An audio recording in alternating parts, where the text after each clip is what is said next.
Hello, everybody. Let me get everything situated and we will get started. I want to get started pretty early.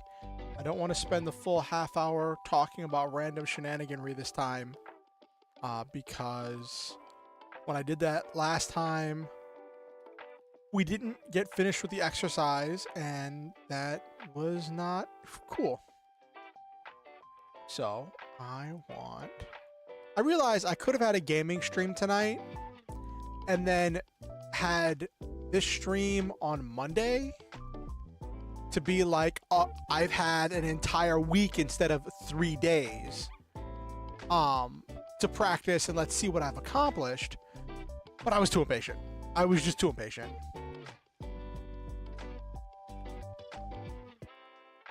I didn't even write a thing. I just retweeted. I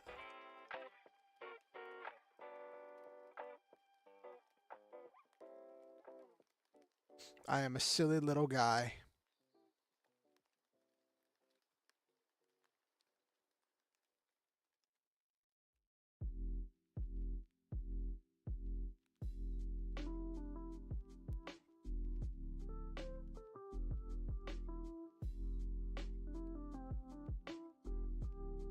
All right.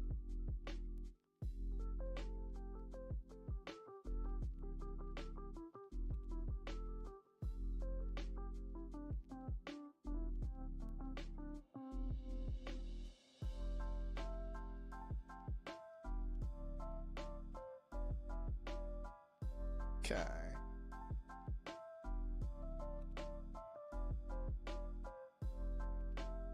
Ah.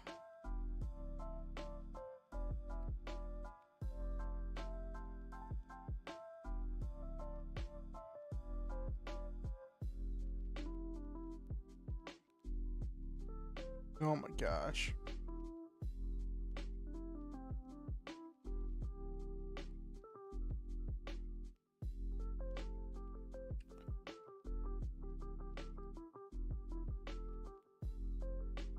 Okay. Let's get rolling. Boop-a-doop-a-doop. Okay. Cool. Awesome. Outstanding. Don't know if we're gonna have Nabiru. I'm always cautious because like I don't know if Nabiru is gonna be busy or gonna just be distracted. I'm always aware of the fact that my two regulars have hey Superhero 60, how are you doing? How was your week?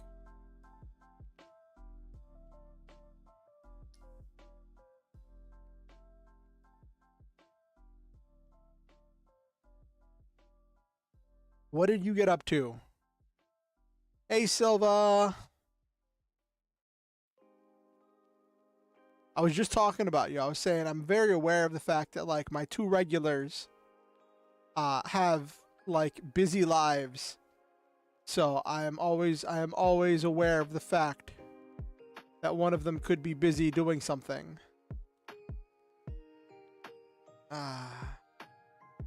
So with the coming of the new year, yep, that's why your ears were burning, Silva. With the coming of the new year, you usually annoy Nabiru till she joins. Okay. You're just chill right now? That's cool. You do anything fun over the week, Superhero 60? So with the coming of the new year, there's going to be not changes, but I'm going to be trying some new things. Hey, Nabiru. I'm going to be trying some things with my content. So, we'll get into more of this as we get closer to the new year. But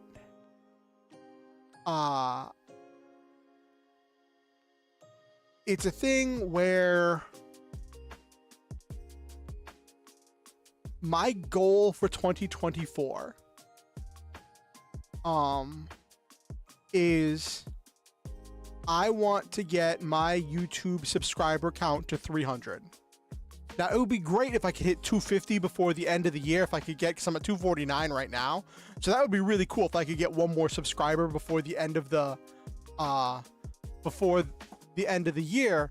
That would be really neat. But like, I'm thinking like big goal is by the end of 2024, I want to be at 300 subscribers. And what I would like would be for at least some of those new subscribers to be people who watch the stream, who come to the streams, and so we could have like more people to interact with, to encourage each other, and to build this community. That is my goal. And I have some ideas and some steps I want to take to accomplish that goal. And we're gonna see how all that goes. I was actually on Ko-Fi earlier today looking at some free background music, and I looked at my Ko-Fi because I have this Ko-Fi like thing right set up here, but I haven't looked at my Ko-Fi. I haven't looked at it in forever, and it is so outdated because I made it and then I was pushing it for a while, and then like I just dropped off with it. And I'm probably gonna be pushing that again instead of the PayPal, because like with Ko-Fi, I found out that if I understand this properly, like if somebody does a chargeback where they're like canceling their PayPal transfer or whatever, if you have them send it straight to your PayPal and they try to refund it, you get charged a fee. But I don't know if that's going to happen because I don't have a business account. But if it goes through a secondary party like Stream Elements or like the Twitch bits or Ko-Fi, they handle the extra fee. Like I think you still have to pay the money back, but then there's an extra fee that gets done for every transaction. And so I'm gonna start doing that. I downloaded DaVinci Resolve because, fingers crossed here, I want to start getting back into editing videos. I watched a tutorial on the simplest way of how to use DaVinci Resolve. And like, so when I made most of my videos that are on this channel, I made them using Microsoft Movie Maker. Like when I got back into content creation, I found a version of Microsoft, because I used Microsoft Movie Maker years ago when it came with Microsoft, when it came with Windows. And I learned it and I was comfortable with it. I knew it in and out. And I just knew how to do all of the things on Microsoft Movie Maker. And then I downloaded a thing that had a version of it that had been modified to work on modern day systems because Microsoft Movie Maker is not supported anymore. And what they have now in their media player for like editing clips is nowhere near as robust as what they had. Like they replaced Microsoft Movie Maker with this like very simple editing tool that like is nowhere near as robust as what Movie Maker was. But then whenever I moved to modern stuff, I just had this whole shock, right? I can't remember what it was. I was learning something else in the past. But then I tried learning DaVinci Resolve because that was the one that got recommended a bunch. And I tried it. And I made a few videos using DaVinci Resolve, and like, but it was just so exhausting for me to navigate and to figure it out and to work with it, that like I just got really turned off on making videos. So I decided to re-download it, and in the new year, I'm going to try making videos. My goal is this is all like loose goals right now. I'm making sure not to make promises, because I don't want to make promises I can't keep. I realize I have promised content and then never delivered on that content. I always meant to. Like, I was working on one when I started. I was working when I was still making Mutants and Masterminds videos. I was working on a Mutants and Masterminds build that was based on Yuna from Final Fantasy X whenever I started my Final Fantasy X playthrough. But then I just got like, I got half of it done. I recorded the Yuna side, and then I was going to record the Valifor side because I made her as a summoner. And I made the character, but I never recorded. Like, I started recording the video, but then I didn't like it. I wanted to redo it. And then I hadn't actually like edited it and trimmed it or done all of that stuff to it. And it was a thing. And I was like, well, that's problematic. That's frustrating.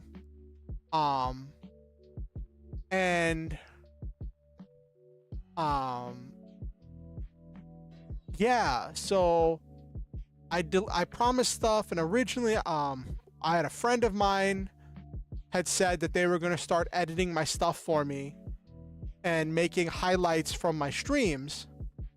But then their life got busy, stuff started happening, mental health stuff happened, a whole bunch of stuff happened, and that person who not promised, they had said they were going to, that they wanted to start doing editing for me, was just unable to do that, and it just fell through. I don't have the money to hire an editor. Someone said they were going to do it as like a volunteer thing, because they wanted to help me out with my content, and I was like, great. So with that, what I want to do is I want to start having streams where I'm building characters or explaining rules or exploring something in TTRPGs, because the thing is, I have to be realistic here. The bulk of my subscribers came to me because they wanted Mutants and Masterminds and TTRPG content. That is what the bulk of my subscribers came for. So I want to start, and I was doing that content for a while. Like when a few months back when I was learning new systems, every time I'd learn a new system, I would do a stream about it.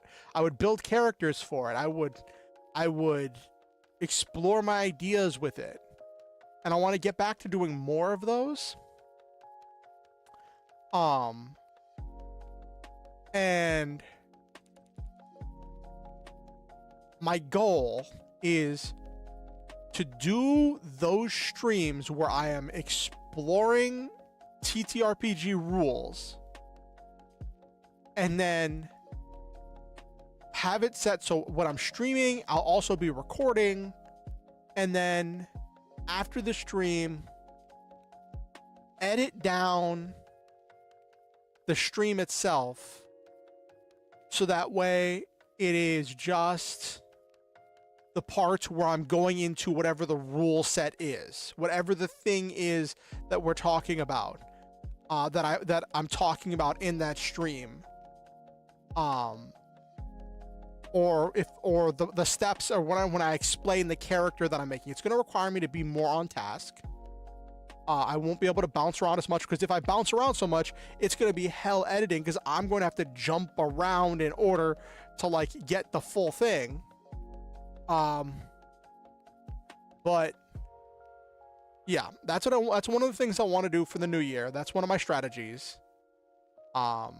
do more TTRPG content, and then edit together videos, maybe not shorts, because I don't know enough about building shorts. But edit together TTRPG content about like character building, rules explanations, maybe answering questions that people have about the games, and highlighting some more stuff about the games I've learned. Maybe finding a new game that's like available for free that has demo rules available for free on like itch.io, and like learn, and like where I would like find something that I could do for free, learn it, and then do a stream about it, and then edit that stream down into a video about that game, so that way people can have other content to consume. There's a lot of stuff that I could do with that.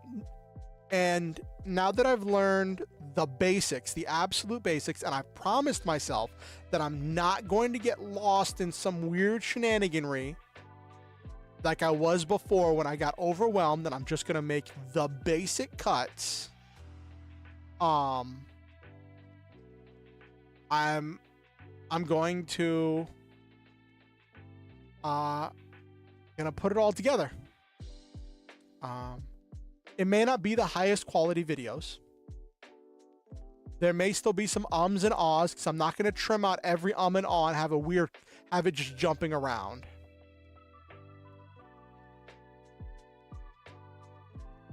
I could do the Avatar Last Airbender TTRPG if I learned it. I could do stuff about it. Yeah. I would want there to be some more production value, because I've tried doing, I actually have some on the channel that if I'm going to be doing more stuff, I'm going to have to take down, because I have some stuff where I was trying to do actual plays on the channel as streams, and we were using copyrighted art because we didn't commission any art, and it was essentially me like streaming a home game. And if I want to really get serious about doing stuff, I can't have that up on my channel, because like I didn't get permission to use that art on a stream. So I'm gonna have to take down some of those videos, and that is what it is. That just comes with the territory.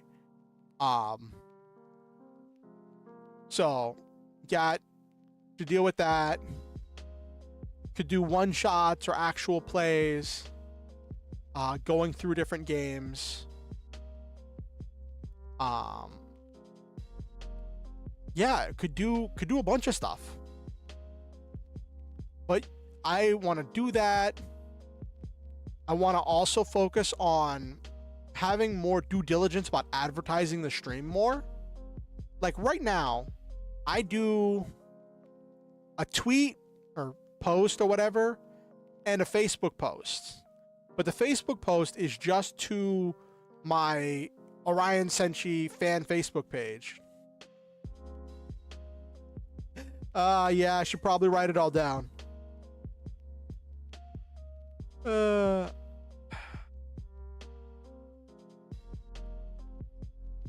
But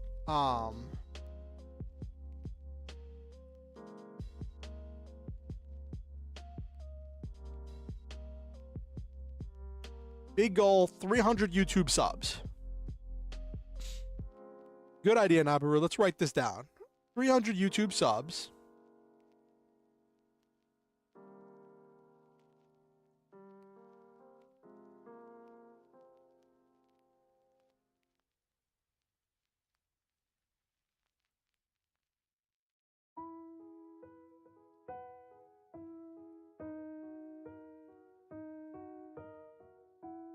So right now, do more TTRPG streams, edit those streams into shorter videos.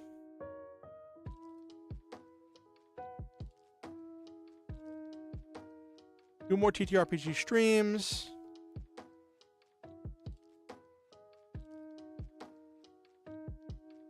Rules explanations. character building. One thing I did that got kind of popular was I was like, whenever a new Marvel movie or something would come out, or a new like thing would come out, I would watch it, and then I would design like a character from that. As I was doing it in Mutants and Masterminds at the time, and I would release that. And I had it for a while. I had a friend of mine who was doing the editing for me, and I would just like send him the footage and he would edit it all together. And like,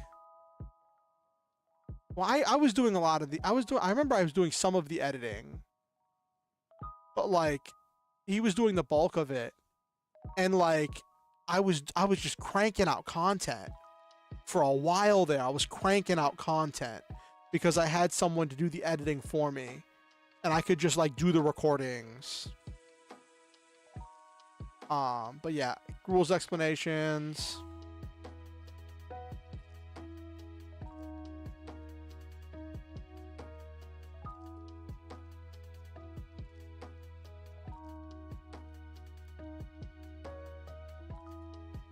Do one-shots and actual plays of different games.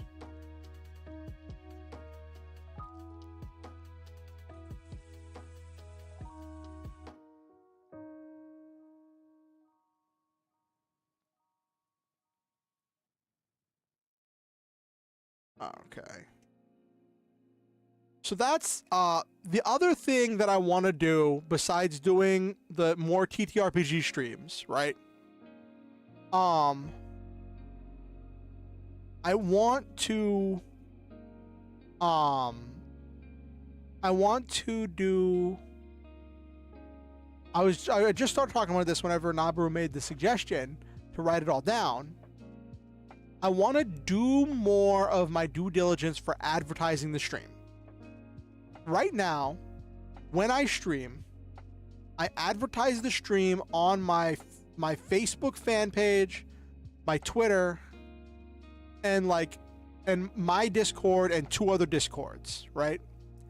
And I just do the thing 30 to 45 minutes before the start of stream is when I make my posts.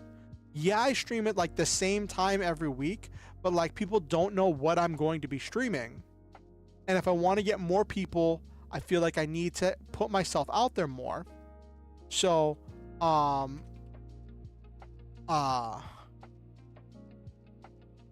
advertise the stream more. So the first thing is going to be make a weekly / monthly schedule. So I decide what my streams are going to be, so I know beforehand. Everybody knows beforehand. People know what's going to be happening in the stream, and I can advertise the streams beforehand. So make a schedule. Stick to the schedule.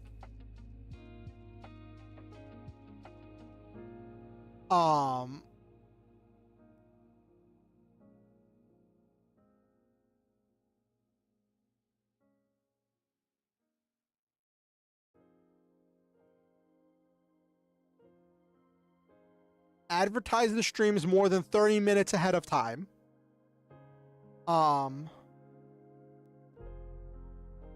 So that's going to be pre and post stream posts, which I was doing for a while, having post stream posts, wrapping up the stuff about like we did this during the stream. And all that stuff. So that's another thing that I want to do in the new year, is doing the pre and post stream posts, making a schedule. And I'll look for some other strategies, but that's what I've got so far, and I think that's a good place to start.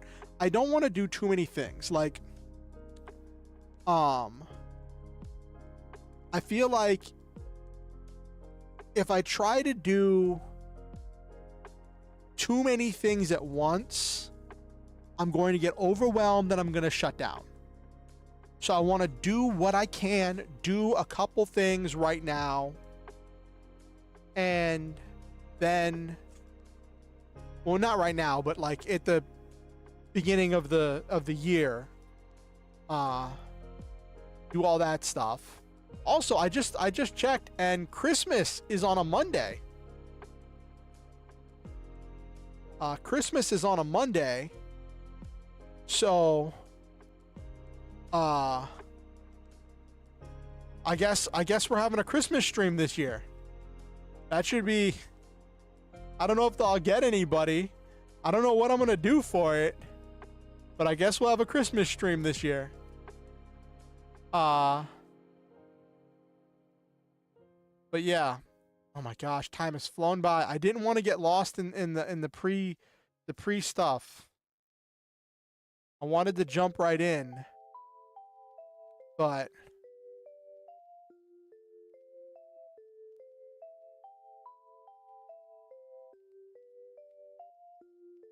okay.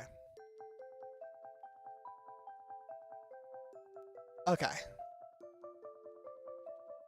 So, let's get into it. I'm going to go over what's happened so far in these stories. We'll go into more of what's happened in these stories, and what I've done so far. And then what we're going to do is we're going to come up with and plan, and we're going to try to do it in all in one go this time, to plan out the scenes and then write the scenes. Trying to see if we can do it, because the thing is, the name of the game is brevity. I don't want the scenes to drag on. I want them to be like 600 to 900 words, and I want them to be action packed, and I want a lot of stuff to happen in those 600 to 900 words. Maybe even less than 600, maybe 500 words, but I want a lot of stuff to happen. So let me show you.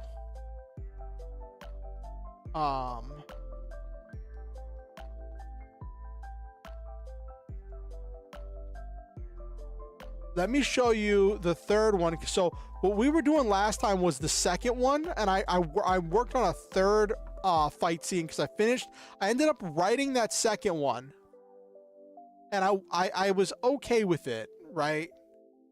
And then Okusen gave me some feedback on the first one. I did a little bit of editing. I think there's some stylistic differences between how I tell stories and how Okusen tells stories. So I have to take input, take criticism, take suggestions, but also acknowledge that I have my own style.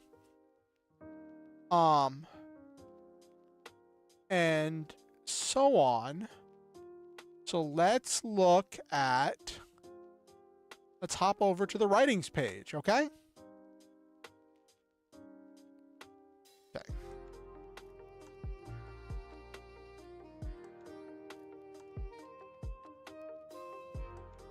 Okay. So, let me pull up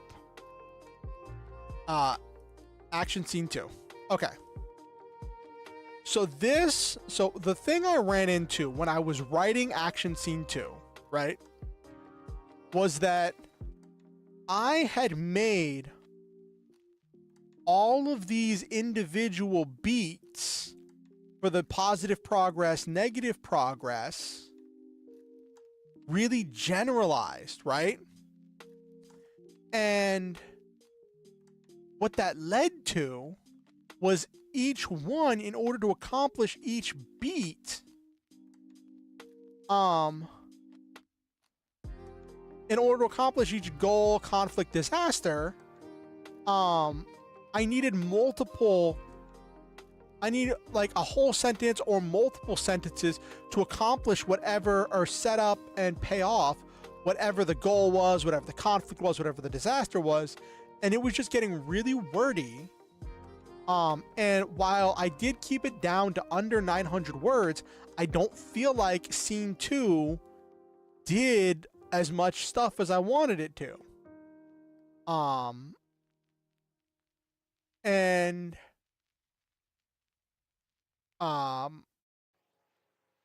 that was what I felt with that. That it didn't do enough stuff.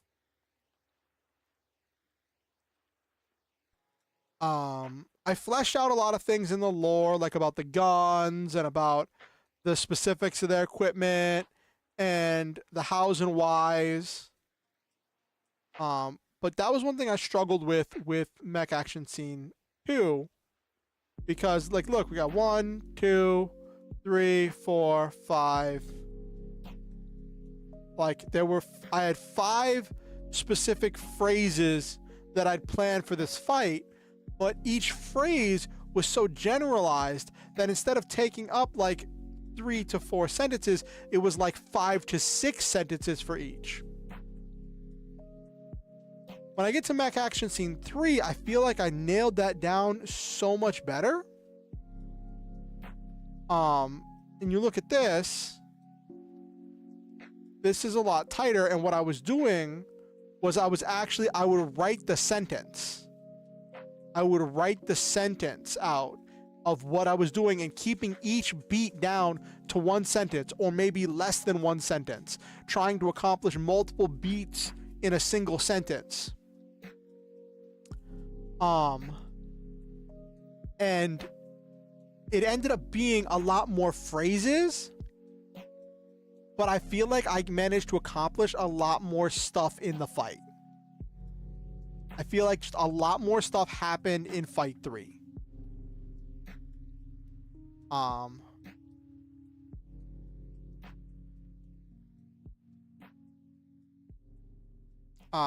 And okay, come on. Like, I still have to finish this last little bit of Fight 3, which is the ending. So, Fight 1 was Onion Platoon, where Onion, at the end of, partway through Fight 1, Onion 4 ran into Meat Empire territory. And Onion 3 was disabled early in the fight because they were injured. Not injured. Their mech was damaged because they were fleeing the battlefield and got taken out.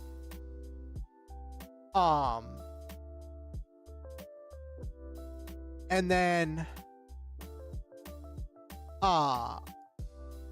which I've noticed, I take out members of the team fairly early in order to set the threat level, which is like, it's an old trope, but it works, I think, where you have some of the people get taken out relatively early in order to demonstrate how threatening and dangerous a threat is.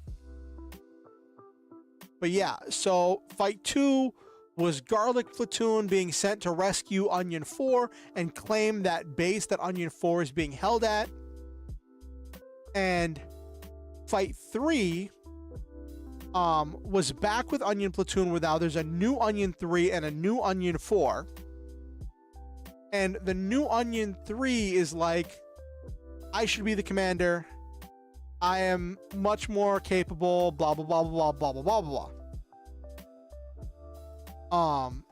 And challenges Onion 1 to a fight for the leader position.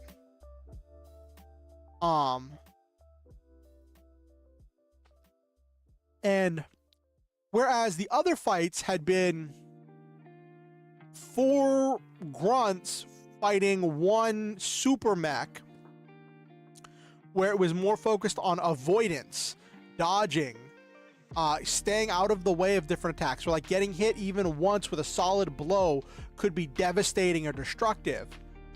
So there was this desperation of trying to stay out of the way. In this one, they're using unpowered weapons to hit each other, so they can hit each other. They can take blows, and I wanted it to be visceral, to have the sounds of the fight. The whoosh, the clang, the crash, the boom, the smash, the kaboom. I wanted to use those senses in order to get this like loud and brutal and intense and earth-shaking fight. as they're having this like epic fight going back and forth. And it gets revealed in fight 3 that Onion 3 has written or had someone write for him custom software for his mech that makes his mech like move differently. Like when he moves the joystick to tell his mech to go in a certain direction, instead of just doing left, right, left, he does like something different. I left it up to the reader's like interpretation of what specifically he's doing, but whatever he's doing, it is faster than how a normal mech would move. It's blindingly fast. So his mech is just tuned up to the extreme. And at first that gives him this advantage over Onion 1. But Onion 1, even whenever that was happening, was able to deflect most of the worst of each blow, keeping each blow to just hitting non-vital areas. Yes, mech anime logic. Exactly.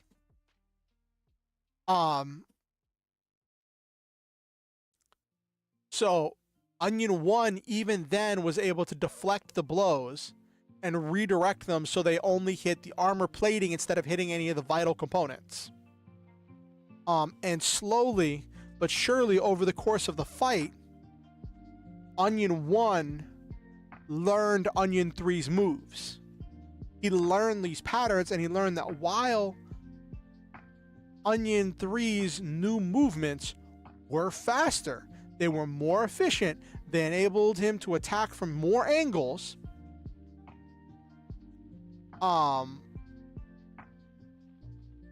They were repetitive. And what happened was Onion 1 realized, okay, if he does this step first, that means they were and each one was individualized. So Onion 1 was able to tell if he does this step first, that means his attack is going to be coming at me from this angle, right? Which then allows Onion 1 to start dominating the fight, effectively blocking and like trying to hit. But Onion 3 is using a sword, whereas Onion 1's using a dagger.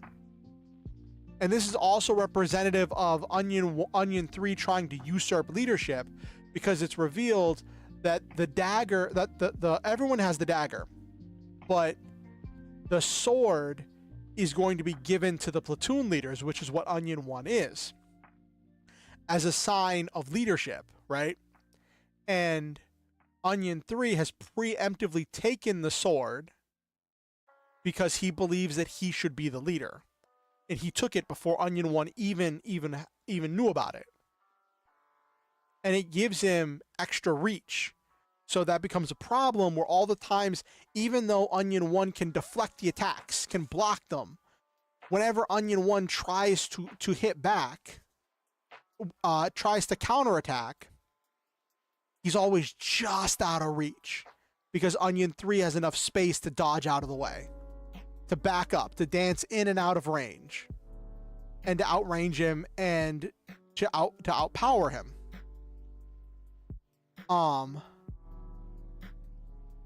But then what happens at the end is Onion 1 starts attacking. For the first time, goes on the offensive. But Onion 1's machine has all the standard moves. So Onion 3's machine can block them all. Onion 3 blocks all of those moves.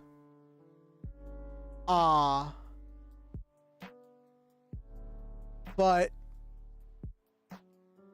what ends up happening is this entire time, Onion 3 has been consistently advancing and pushing forward and trying to push and usurp control of the fight, usurp the control of everything, right? And even now, when Onion 3 should be stepping back, should be taking advantage of the extra range of his sword to block easily, to step back, to counterattack, to maintain distance, Onion 3 is stepping forward. He's still confident and still believes that he deserves to win. And he gets close enough as he's just continuously advancing, even while he's blocking, that Onion 1 is able to land a solid hit and able to slice off the mech's leg and send Onion 3 flying through the air. And at that point, the fight's over.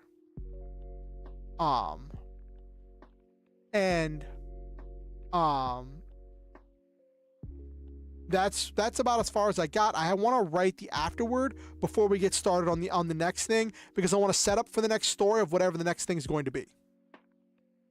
I like having these as loosely interconnected stories about these different platoons, these different teams, and this unfolding story. It's not like big world-shaking stuff. It's kind of very close and personal stories, because all the stories are is just an excuse to fight. That is all they are.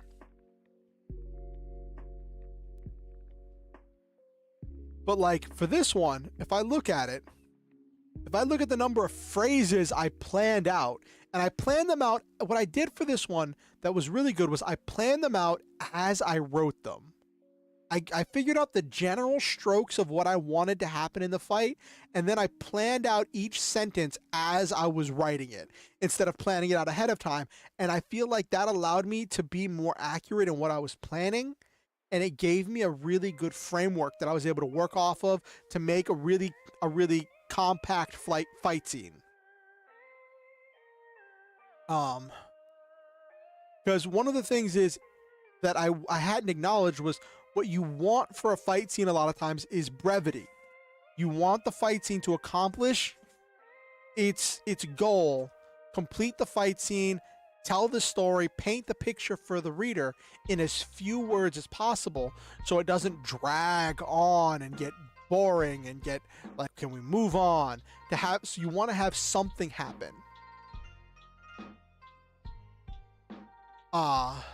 So like this fight scene, if I look at where it starts,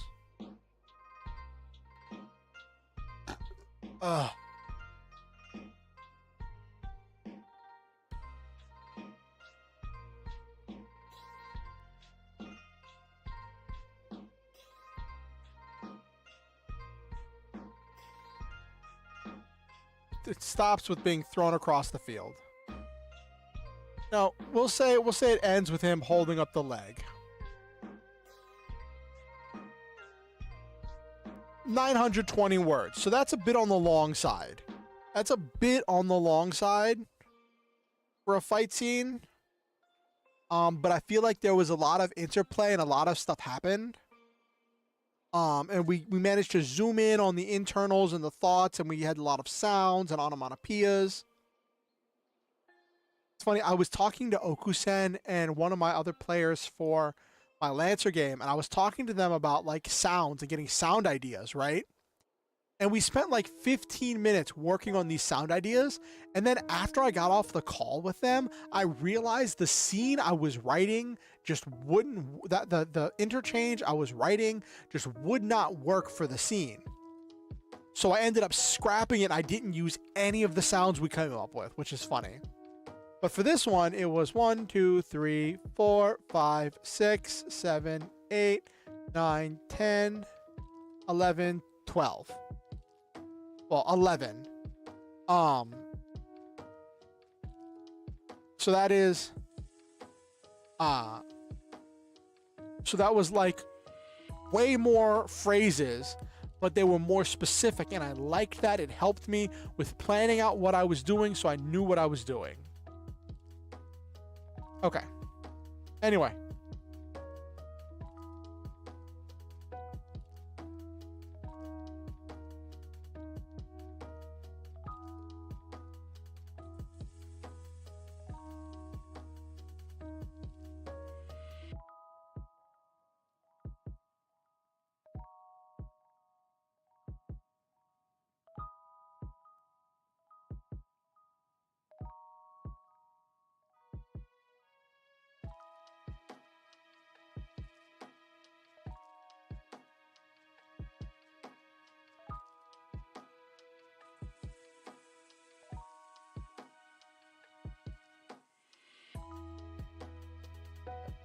So let's write the ending for this real quick.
But there is this one really cool scene where Onion 1 like just lets out his rage and his anger in this thing where he's like, you can't help yourself, you keep pushing forward even when you're blocking. Boop, boop. When you're blocking, it's almost like you expect the world to owe you success. It's why you'd make a bad leader, and it's why you will lose this fight.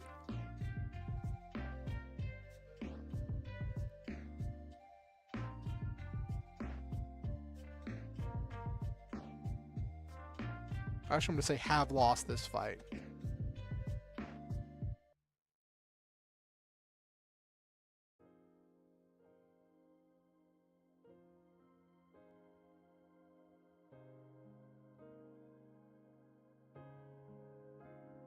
Why you lost this fight.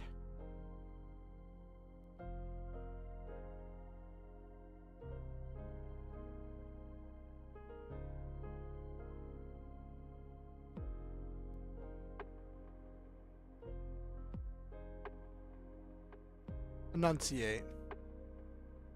It is why you'd make a bad leader, and it is why you lost this fight.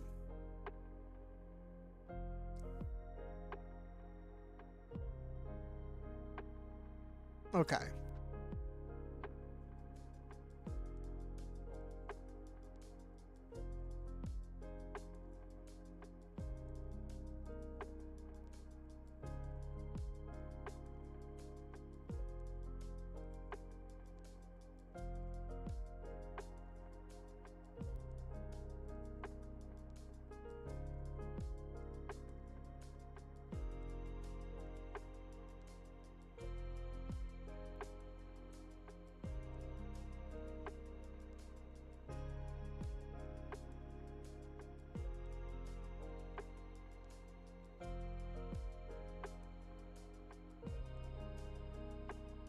Okay.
Okay.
All right, I like this line here of ending it.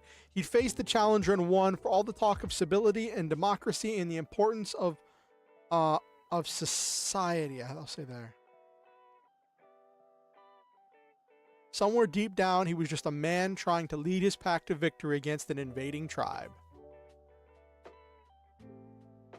Which I think that's a really poetic place to end it.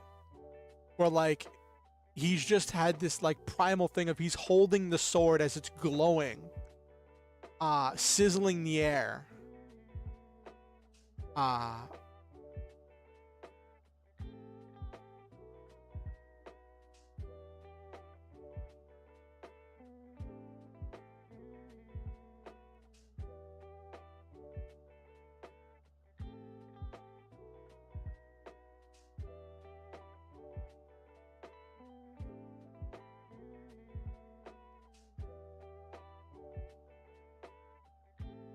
Actually, I'm going to save the cheering for here.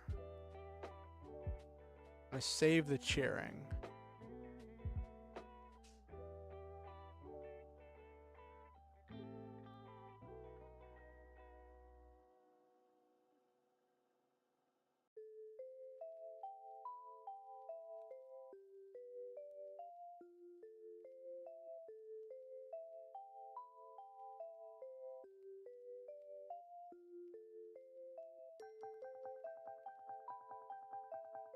You roar a cheer.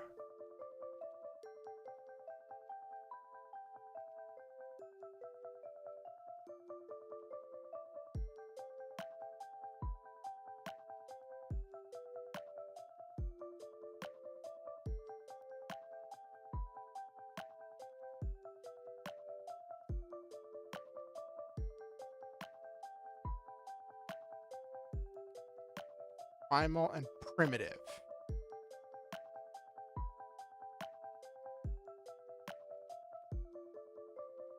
There we go.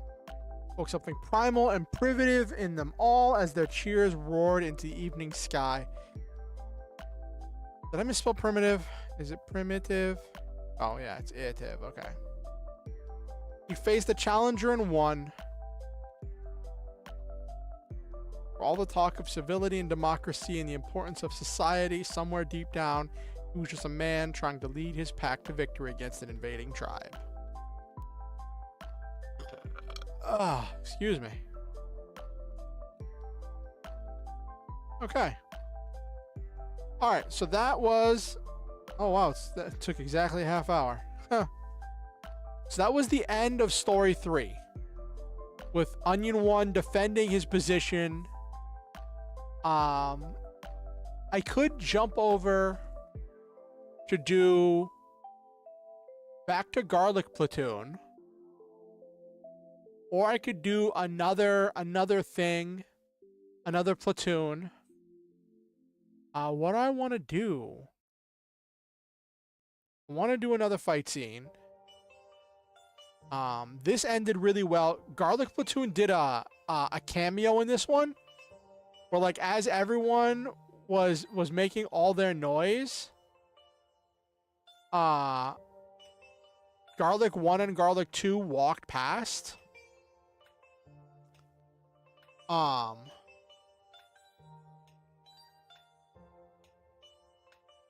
And we're just like, what in the world? So I could do what, because for all of like Onion 1's specialty and skill, Garlic Platoon is a platoon of actually capable individuals. Except now they need a new Garlic 3 and Garlic 4, because in the last fight, Garlic 3 died and Garlic 4 got reprimanded for disobeying. Well, they probably just need a new Garlic 3. All right. So let me do... Okay, let's see.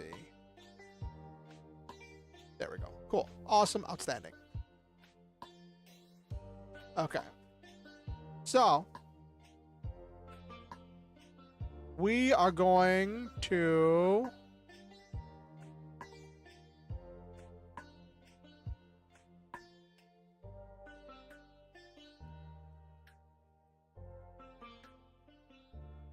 Okay.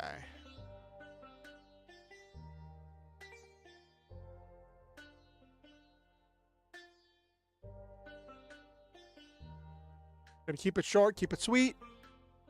We had 1v1. We had 1v4. Had 1v4 twice, actually. Had 1v4 twice. Did a 1v1. But the 1v1s both of the 1v1s ended up at the end being 2v2s. But it was a 3v1 for, well, Garlic 4 didn't go down till very late in the fight. So I think it would still be kind of a, but Garlic 4 also didn't really do anything. So,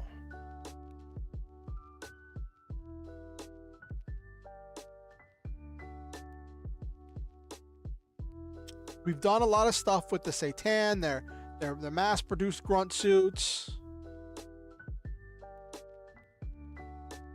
Let's experiment with ace pilots.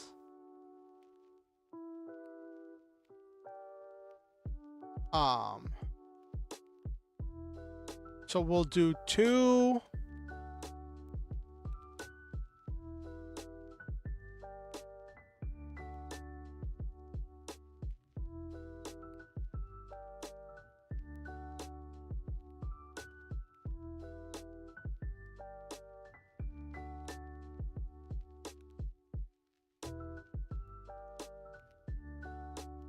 Ace squad.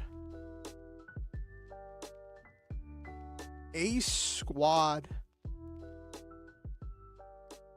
Well, I could very well do the new garlic platoon.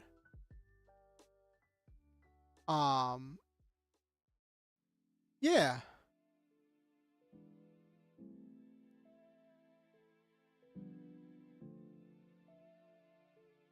Okay. Yeah, we'll jump back to garlic platoon. We'll bounce back and forth. That way I don't have to introduce too many new characters. Let me...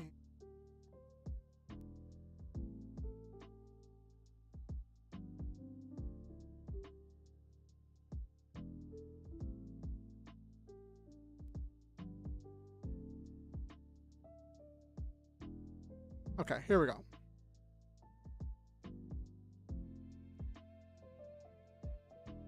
Ace squad garlic platoon. But this time against...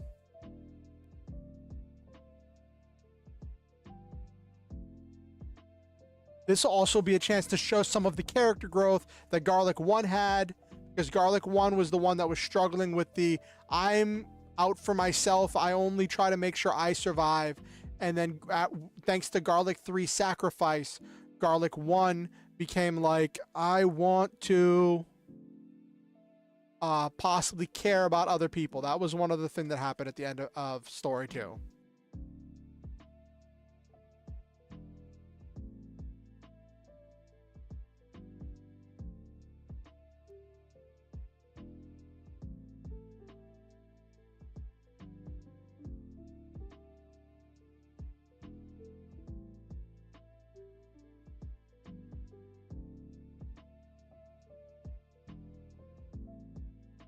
Now we'll do 2 new characters. Garlic 3, Garlic 4.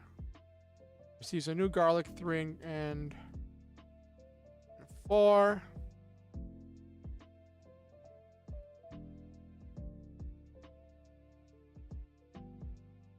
Characters.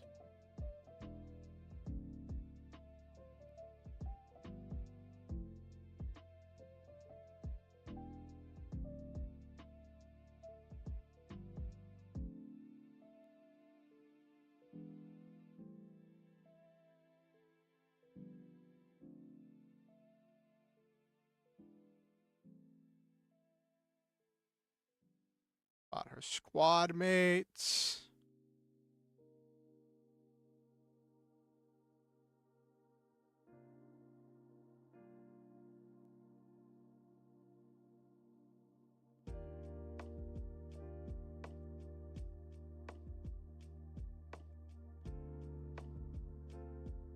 He was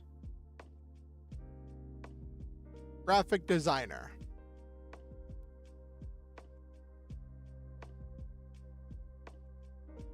This might be the last story I do in this world, because this is going to wrap up their story arcs. Because I wrapped up the story arc of Onion Platoon.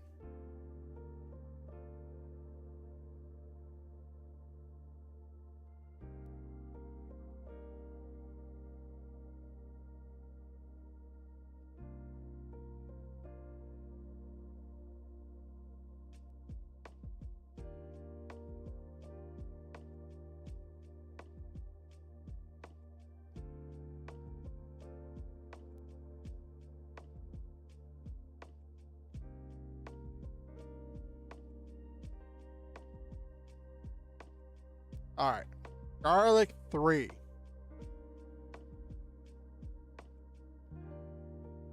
We are going to make garlic 3.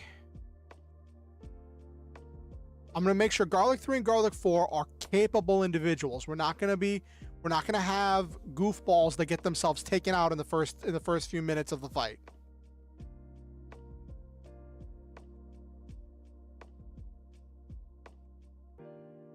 So the entire concept here is that the world that the Veggie Republic decided, since they needed new soldiers for their mech force, that they were going to pick certain professions that they deemed unnecessary, and everyone of those professions was going to get drafted to pilot the giant robots in their military. So all of the mech pilots were like content creators, environmental scientists, writers, philosophers, musicians, dancers, all of that stuff.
I'm going to make both of them female, because the last two have all been balanced. And their military is like a boys club. And I think it'll be an interesting juxtaposition if this ace squad is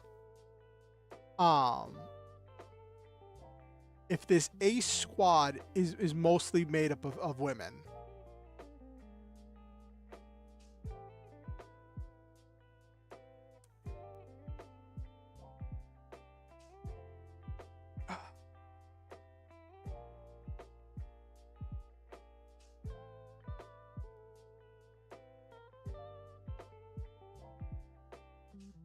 Yeah, except they're going to be women that aren't like that aren't fan service things.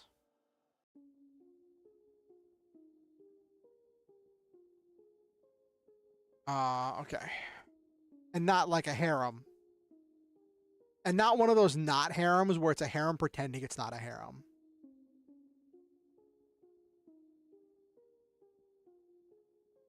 We'll say garlic 4. What does she do? Yeah, maybe Mikasa style.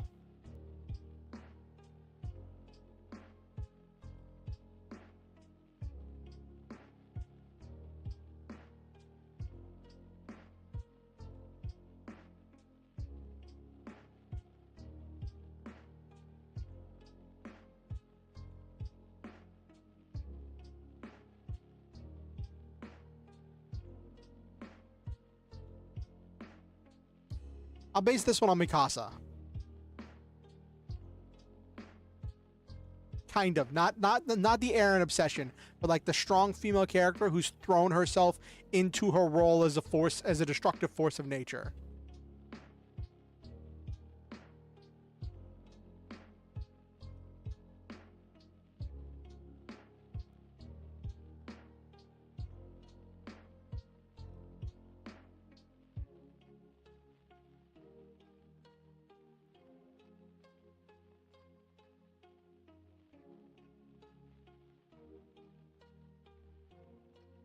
And then Salt 1.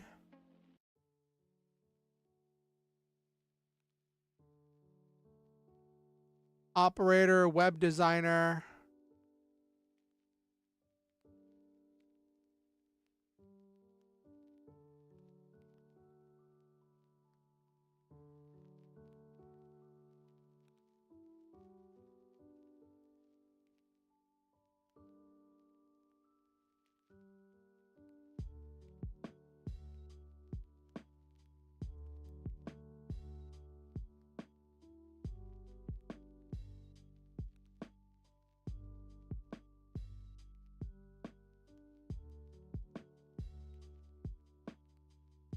Has to happen here. Okay.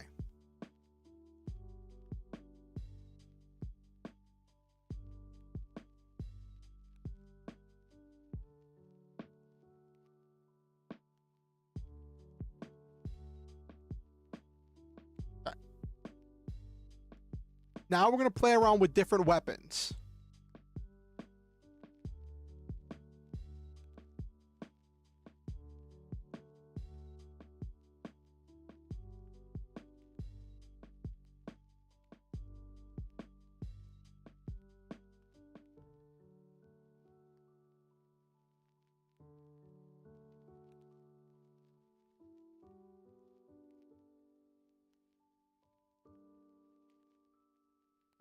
I planned out different weapons in the last one, and then I never actually got around to using them. Okay. Yeah, okay.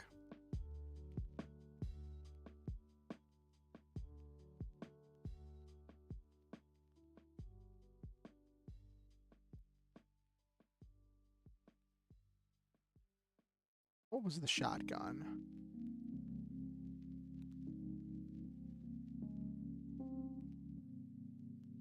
.192mm shotgun.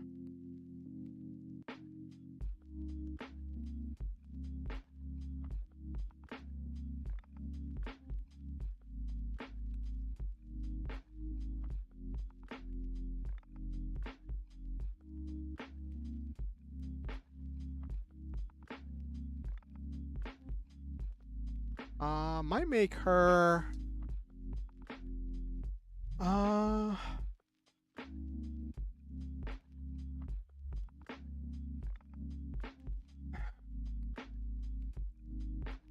Only weapon left that I'd planned for was the 100mm rifle, which I think works for this.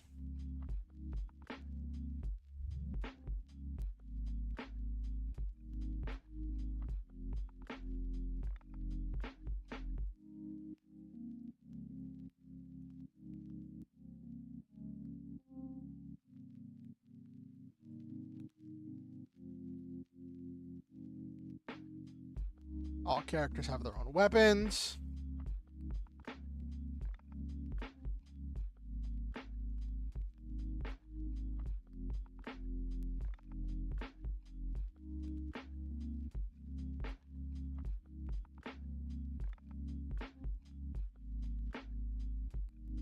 Superheated sword of the leader. Okay. Cool. So, their goal is they're taking another base, which this is like the other one, except this time,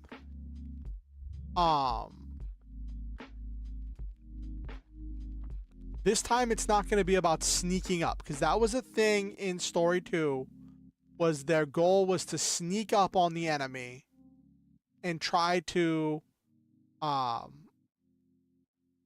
get a good sneak on them. But that didn't work, and it ended up not being super great. The only thing it bought them was that the enemy had less shots in their cannons.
Okay. Okay.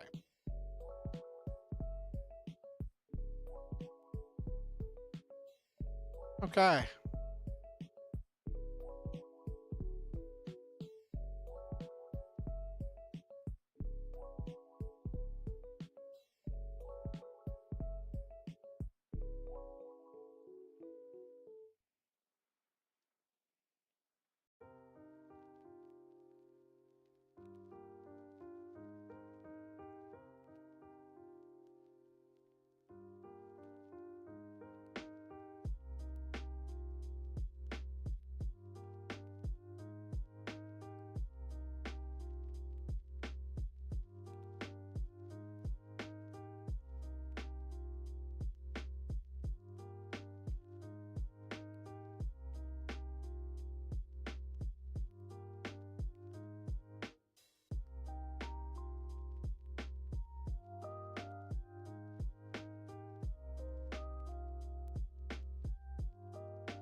Automated defenses.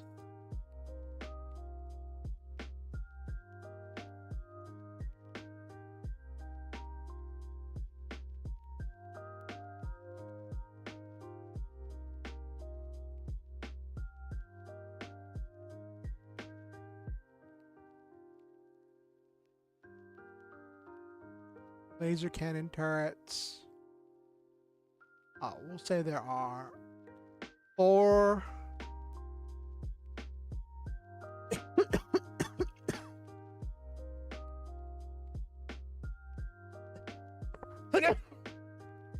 Sorry about that. I hope that didn't make too much noise. I tried to move the microphone out of the way. Okay, 4 times laser cannon turrets. So, I'm going to try to keep this as compact as possible.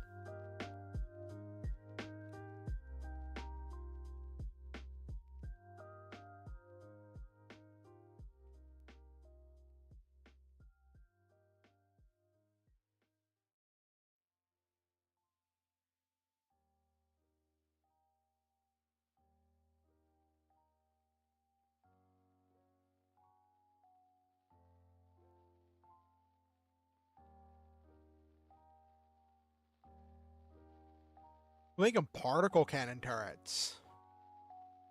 So they're deadly. If they hit, they're going to do ridiculous quantities of damage. And since they're stationary, they have more ammo.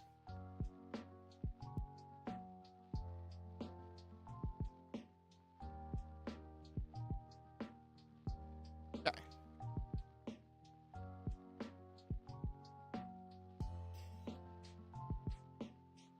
Okay. I want to start actually writing this at 10 o'clock, so I have to plot this out.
Is that who is that?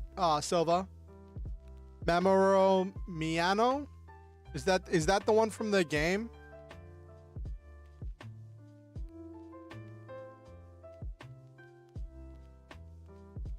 You voiced a Gundam. Oh, okay. I don't know very many Gundams that talk.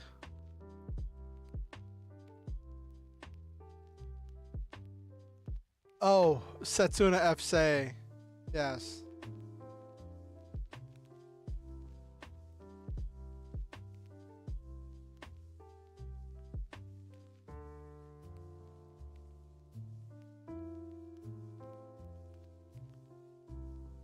Yeah, SD Gundams. Yeah, you said that just as I said it, Nabiru. SD Gundam Force, exactly. Yeah.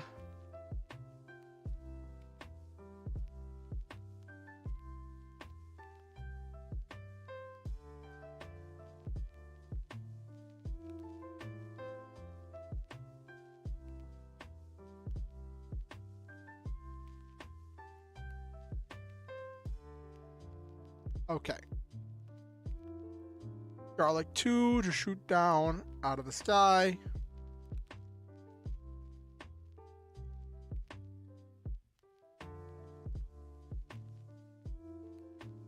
Okay.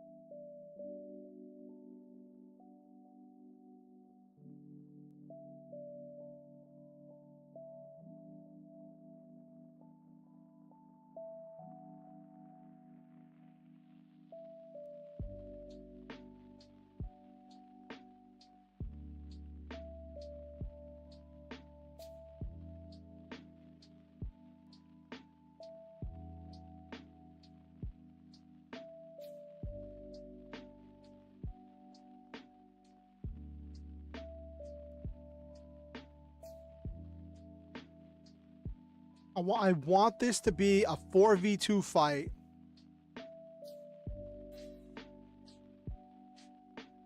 Who's gonna fight who, actually? Who's gonna fight who?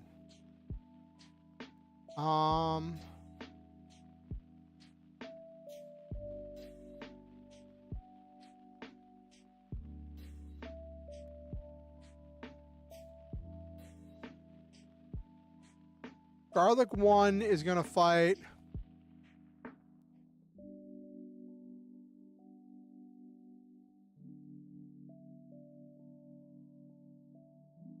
Beefsteak 1.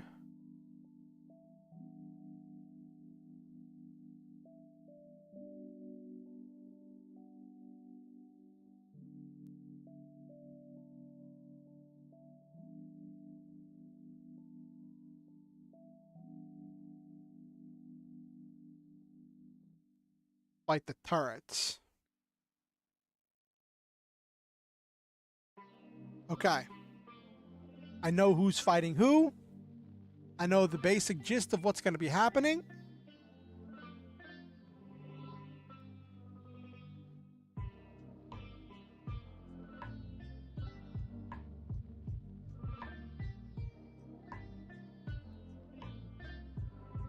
Okay. Got the basic gist of this. Gonna introduce the stuff with them on the walk and then get right to it. Okay. New text document.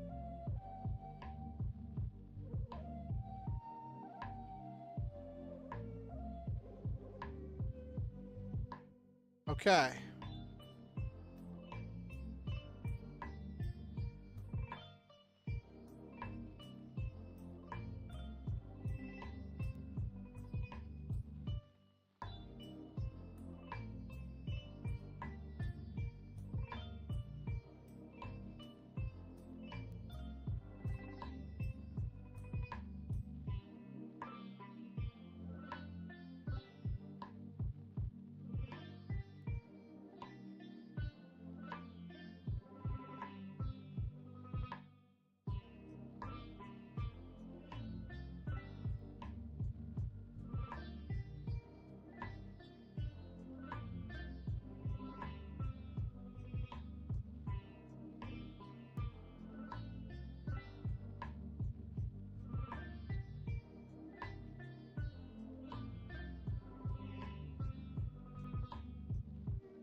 I want to try actually introducing the characters this time, because I just skimmed over all the characters last time. And I just kind of introduced them as we went. I want to try introducing them at the beginning so that I can reference them earlier.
What's a good Olympic thing?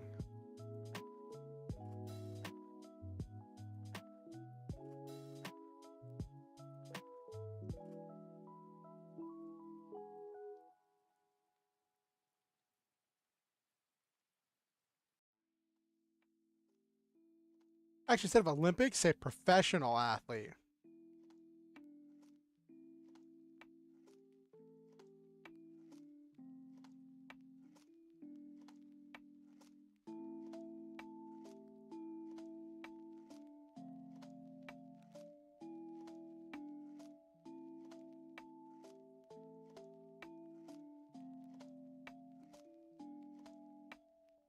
Good Olympic thing, badminton. Oh my gosh. Actually, I'll say professional athlete bound for the Olympics.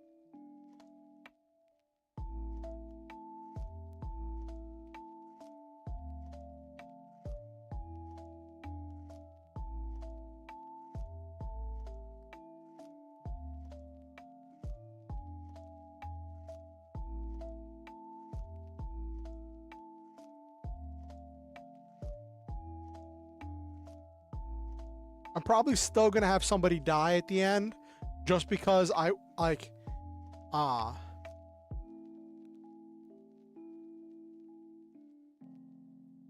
might have, just both the beefsteak pilots die.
Okay.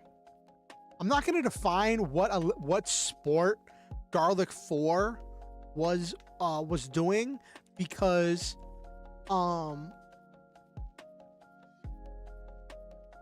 I think it's better if I just leave that be. You just know that she's in great shape.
Okay.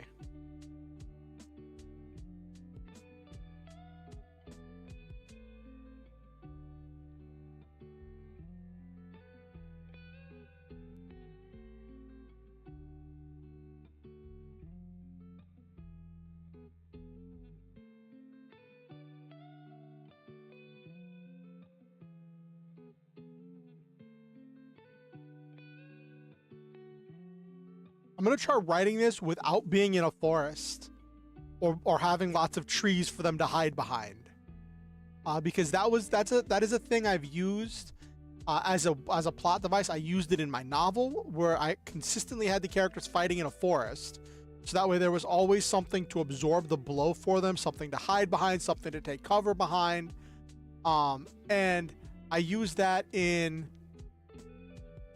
the first mech fight scene practice. And I used rocks in a similar fashion in the second fight scene.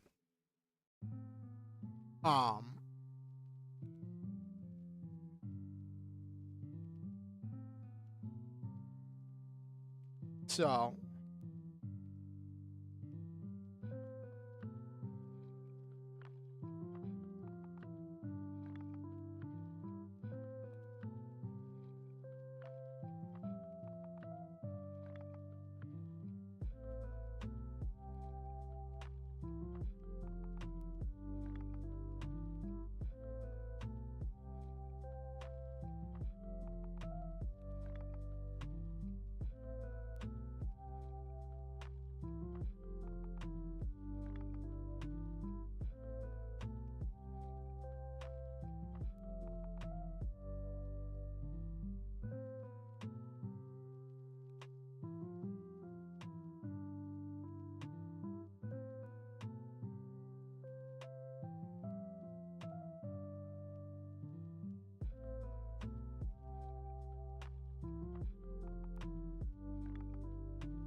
on the desk in front of her.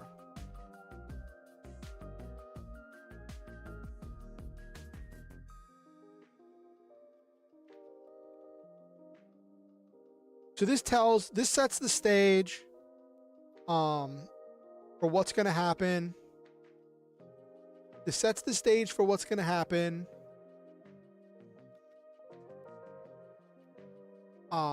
Tells what weapons everybody's bringing.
True.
Okay.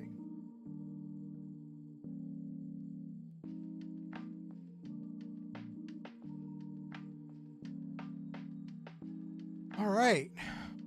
Cool.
Consult wants targeting data and the range of the cannon.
Okay. So what I'm doing here is I'm defining some of the specifics. I'm defining some of the specifics that are going to come into play whenever the fight scene actually starts. In this instance, you have one character using a sniper cannon, but he talks about how he's going to become a target, but he's going to be shooting from like way far away. And Garlic 4 doesn't know anything about sniping. Garlic 4 is the one who's just like doing, you know, the basic stuff. And sorry, I have to adjust my chair. My cushion fell through with my chair. The dangers of using a camping chair. There we go. So, Garlic 4 doesn't know, but what we're setting up here is that in order to still be able to hit the turrets, Garlic 2 would need to pre-plan where he's moving to.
Okay.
Oh, someone giving me hearts? Is that an Okusen? I see somebody giving me hearts in the chat thingy. That normally means there's an Okusen hiding nearby.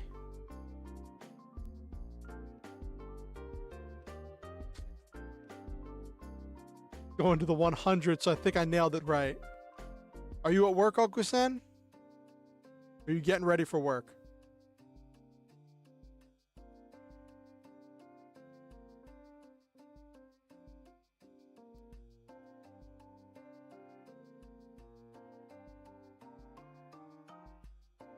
You are in the Aether.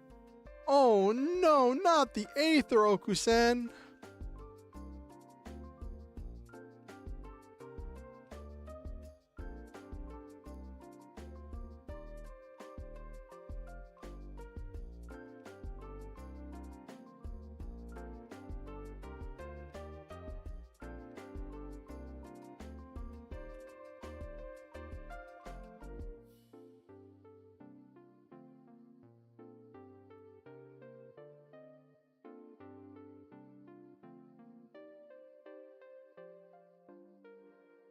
I saw Mecha break. Silva told me about it.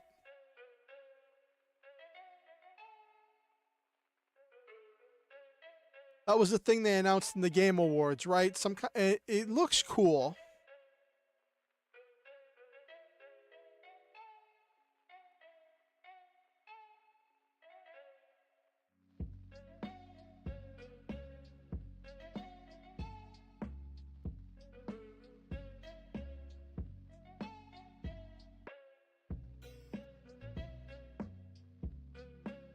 Yeah, it definitely. So like where Armored Core is very much a real robot type game. At least that's how they normally start, right? They grounded in reality, um, and very, uh, very like militaristic and realistic and practical and all that. But usually by the end of an Armored Core game, everything is just so crazy off the wall insane that like you're dealing with like such silly and fantastical situations and parts and weapons and plot lines um that like Armored Core just goes crazy. But Mecha Break looks like it's more into the super robot side, with more of the with treating, or like if it was a real robot, I would say it's kind of like those. So like normal like real robot stuff treats mechs like tanks, right? They're tanks with legs. But some mech stuff treats mechs like fighter planes. And this looks like it has both ground and air combat. So it feels like it's treating the mech like a combination vehicle that can be both a fighter plane and a tank. Which that'll definitely be interesting to see how that goes.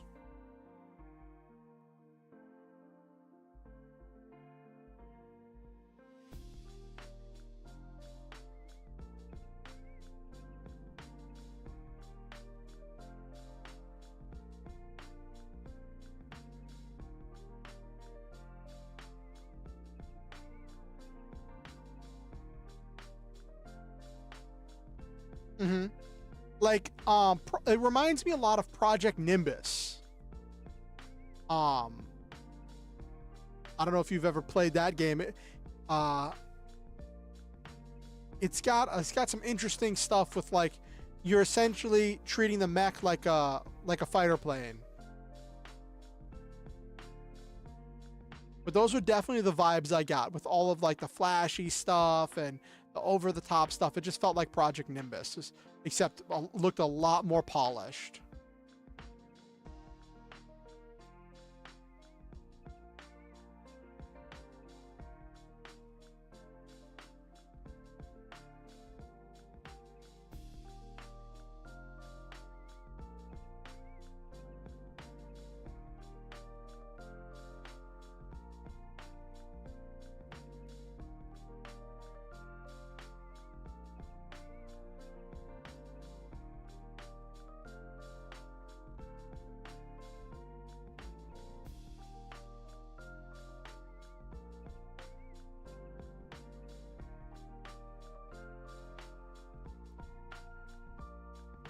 Mm-hmm. All right.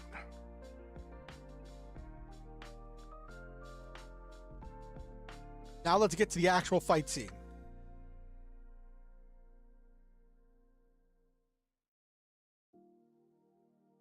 Oh my gosh. I told you I wasn't really doing cooking metaphors. It was supposed to be based on the idea of this war between vegans and meat eaters. Which is kind of culinary, but like it wasn't exactly fighting foodons. But I finally finished writing the part for the end of story 3. We're partway through story 4. I'm about to get to the actual fight scene of story 4. I've done the setup. How many words is this so far? This is about 700 words. just short of 700 words so far of setup and introduction. We got maybe like a few more words of introduction, then we get into the actual fight scene.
Okay.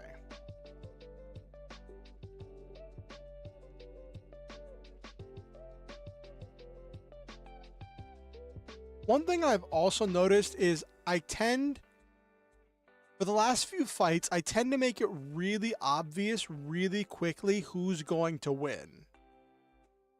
And that's one thing I've noticed, and I don't know if I want that to be a stylistic choice or if I want to not do that. I noticed, like, when I wrote the last fight for practice fight 3, very shortly after the first few phrases, you watched Onion 1 steadily take control of the fight, right? Going up and gaining more and more control, and it became very obvious very quickly that Onion 1 was going to win.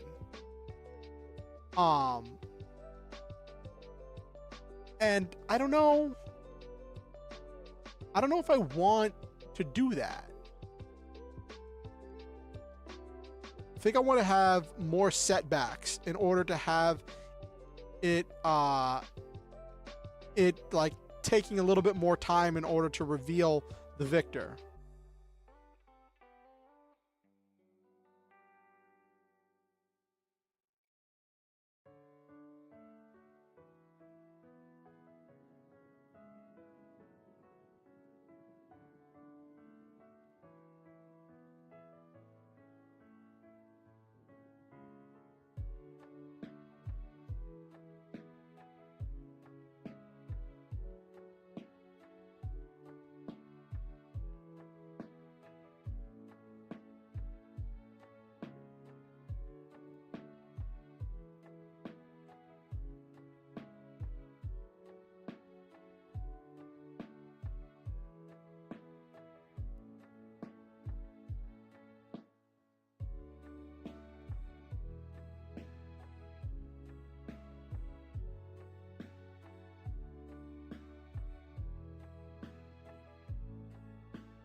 Okay.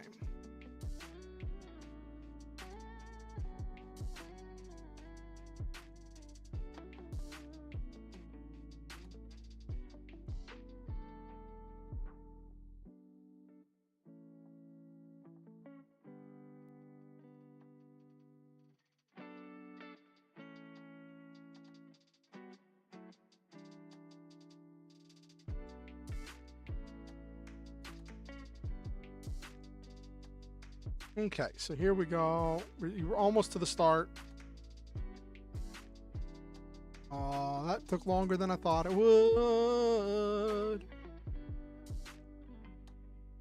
Probably going to run late tonight, and I think that's okay.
Okay. Now we get to the actual fight. Okay. Now we have to actually start planning things out. How many words was that? Of course, it was. I only wanted to do like 20 words. Ended up being like 200 more words. That's funny. That's hilarious. All right. So let's plan out these phrases.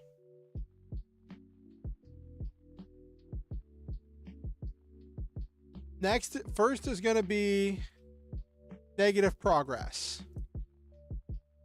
Goal.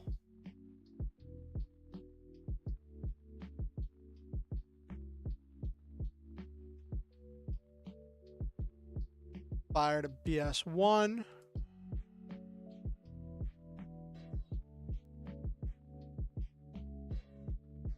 Conflict. The goal is try to fire BS1. I'd say the conflict is actually the explosion itself.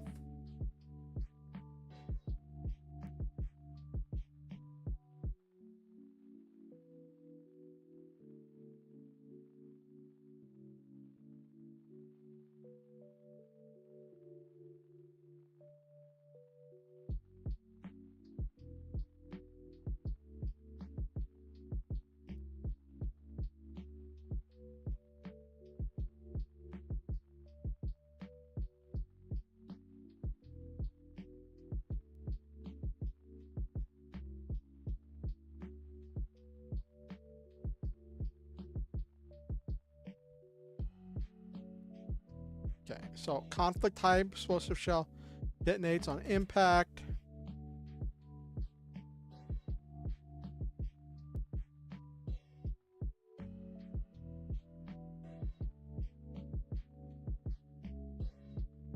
Disaster. Something needs to go wrong here.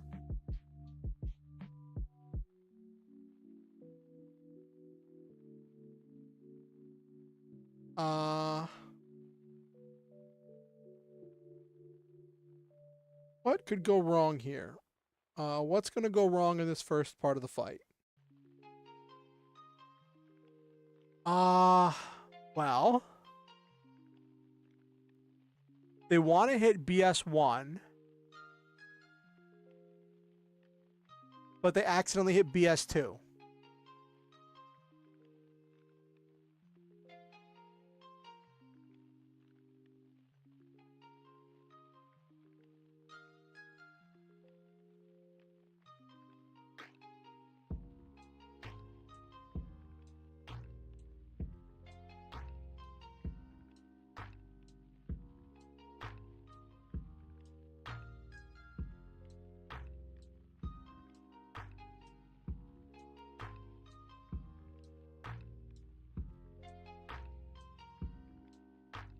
Okay, so let me write that.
Okay, so now we have negative progress.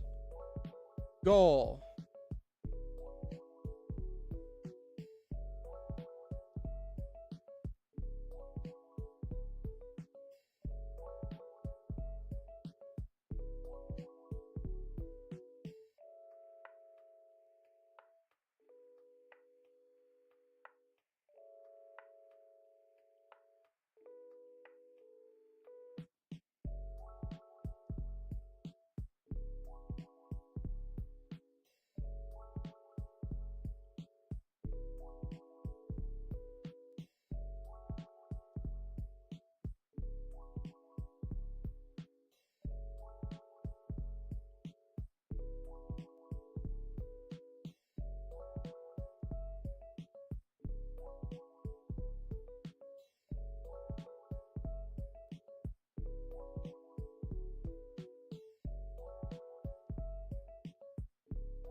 So disaster.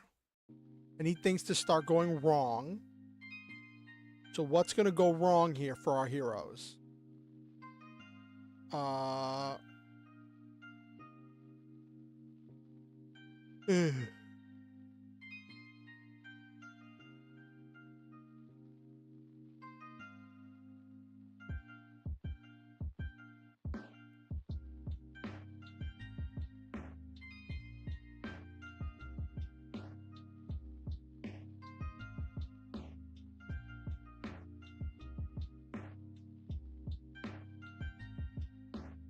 The plan is starting to fall apart.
Garlic 1, 3, and 4. Charge it over the hill.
Okay. So we've had negative progress. Things are falling apart right now.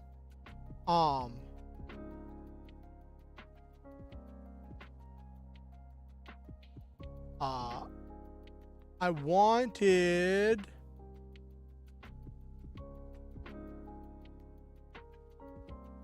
wanted Garlic 1 to fight Beefsteak 1.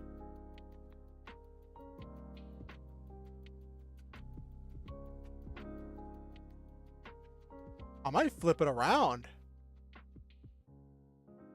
Have Garlic 1 fight the turrets. That would see that's the thing about letting like planning as you go.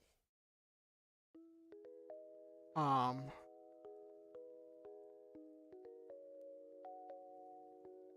right.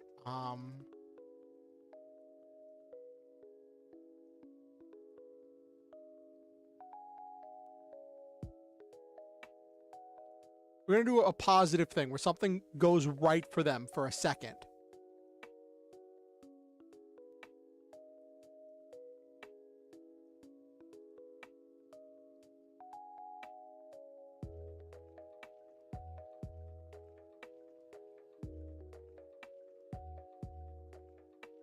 Actually, I'll have Garlic 4 take on the turrets because she has the longest range weapon.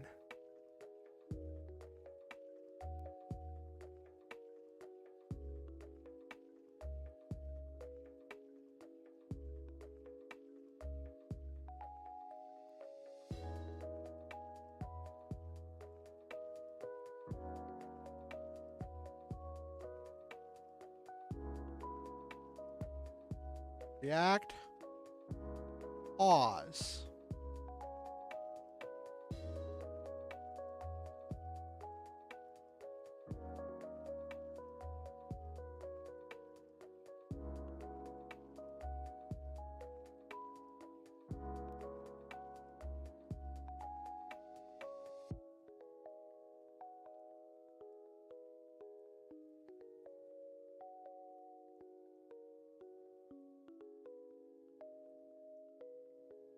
Firing to the next firing position.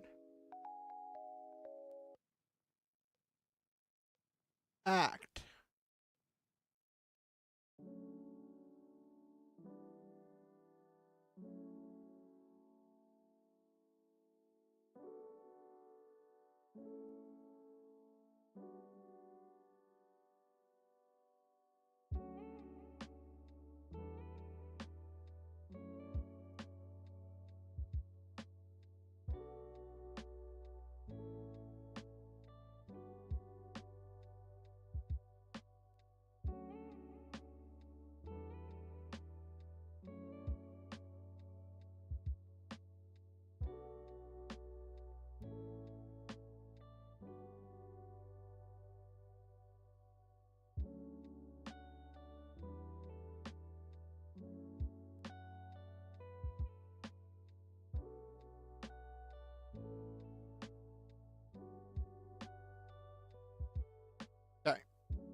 now we're going to have positive progress. It's already 11 o'clock. Time has flown.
This was too long.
Those beats are getting a little bit longer.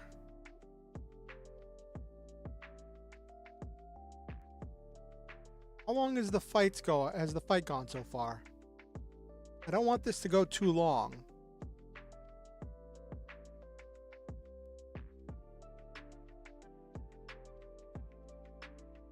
Oh, it's only like 200, almost less than 250 words. I got plenty of space. I just got to keep it compact.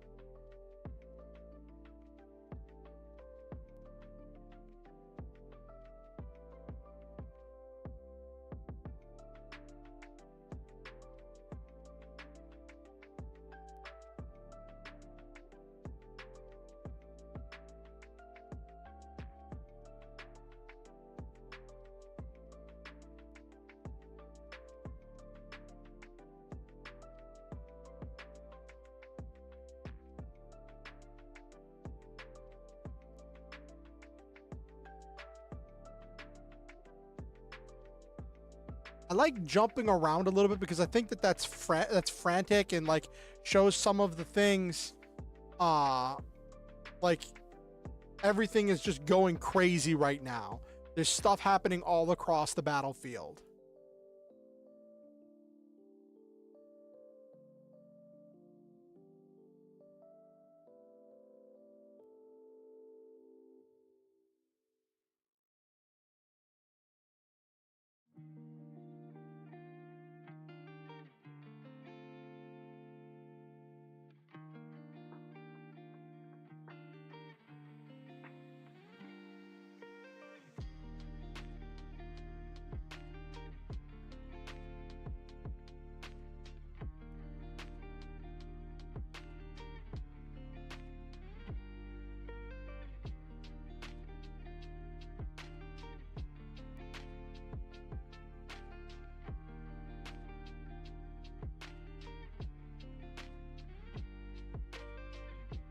I like this frantic, jumping around feeling.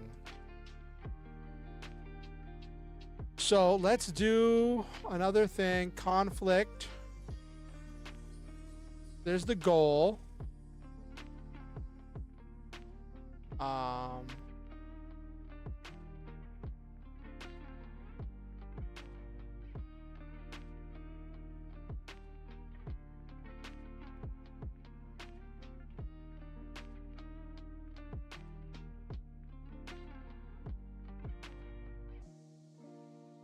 Guess one. Okay. Disaster.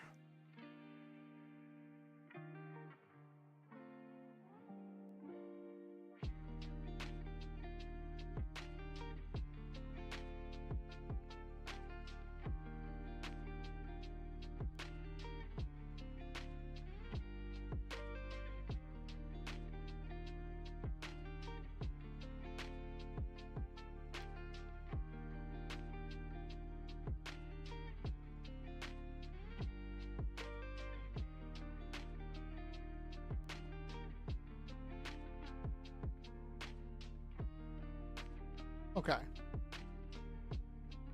This might be a little bit too chaotic. I think trying to like have all of these goals, have all of these things happening at once.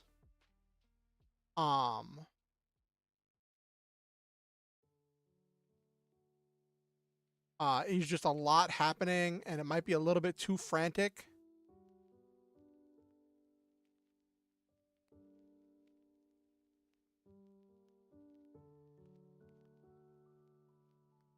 We'll see.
This is one thing I'm expanding because it's important to the narrative that the reader know what's happening right now.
Okay.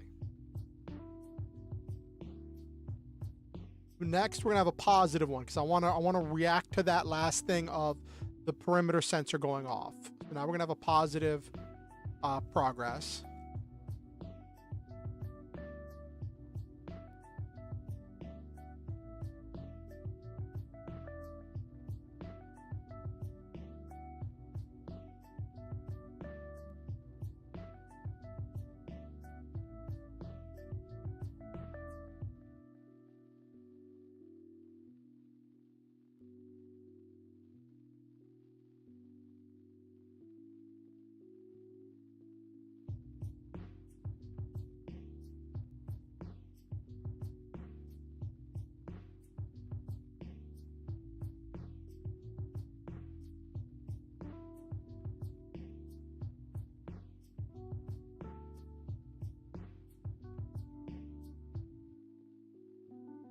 I don't know if I want to resolve all of that in one go.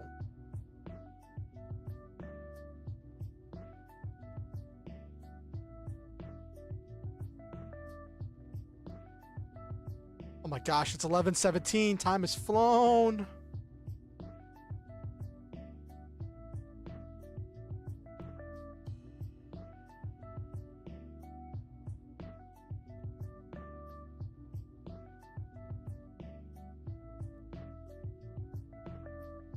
I have them start running towards them.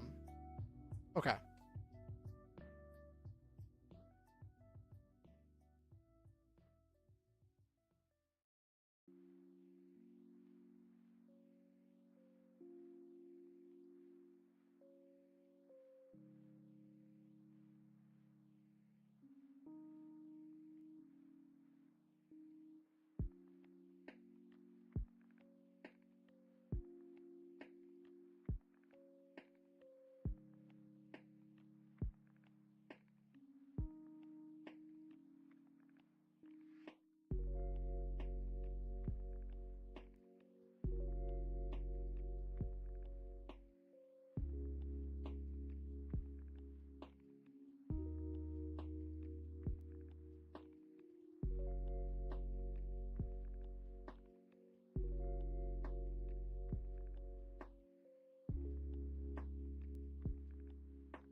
Not one, garlic, two.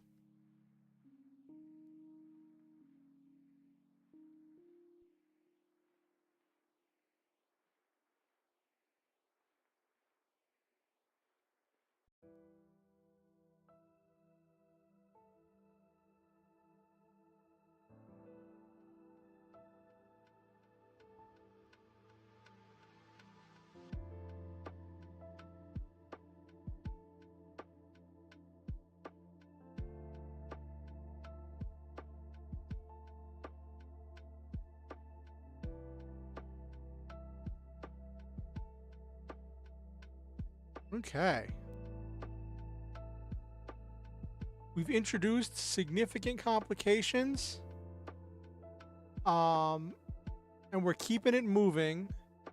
That was positive.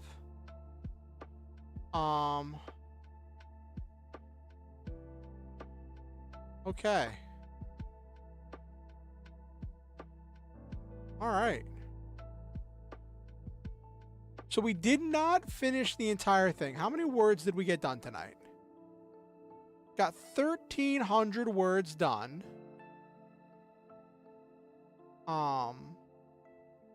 Which is not bad. I've definitely done better. Of that, um,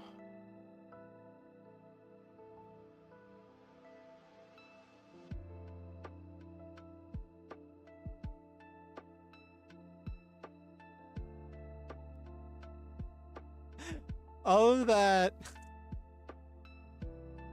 Gundam produce a victory. Of that, about 440 of the words are the actual fight scene. So I'm about where I want to be, halfway-ish through this fight scene.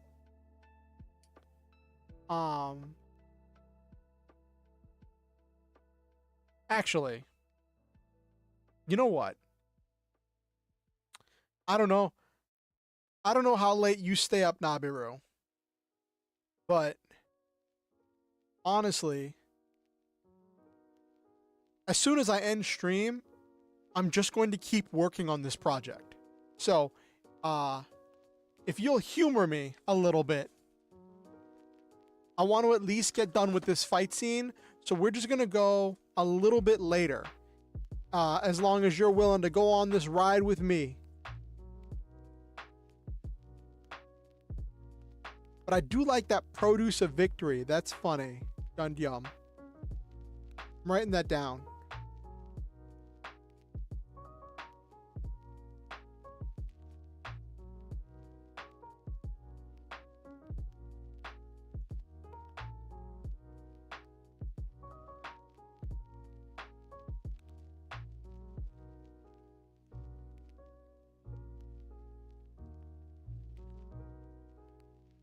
That's funny.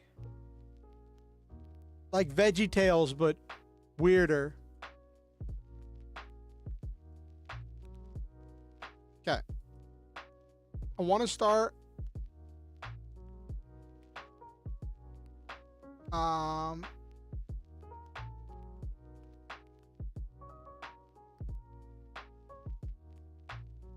Fighting Foodons prepare for battle. Yes.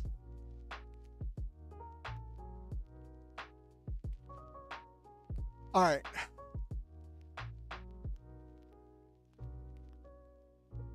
We've resolved Beefsteak 1.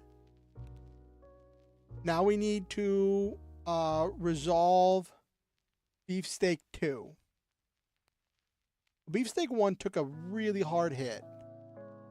It got shot out of the sky by a sniper cannon.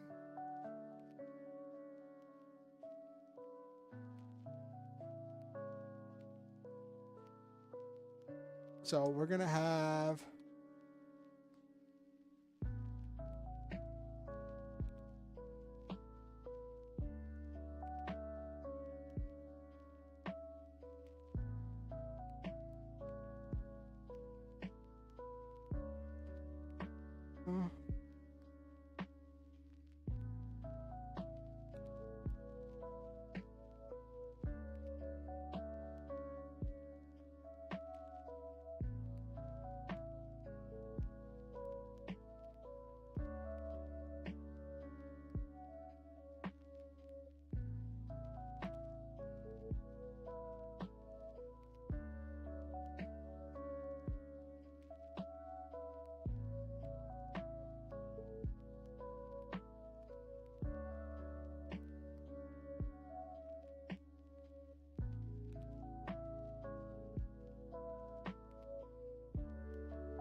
Okay.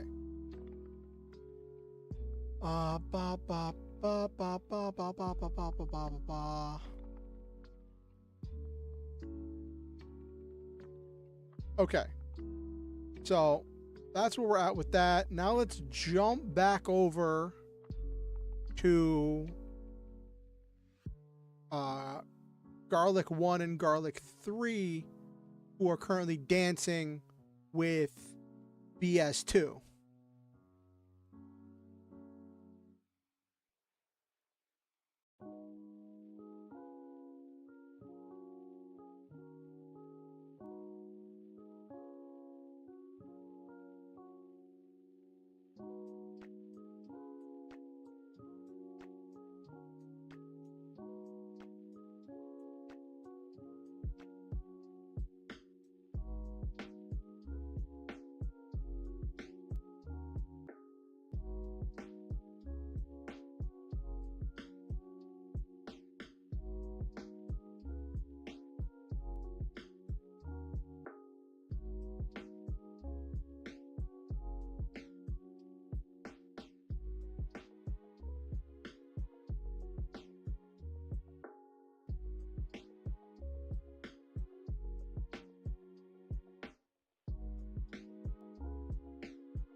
Gotta have the anime thing where she slices the gun in half.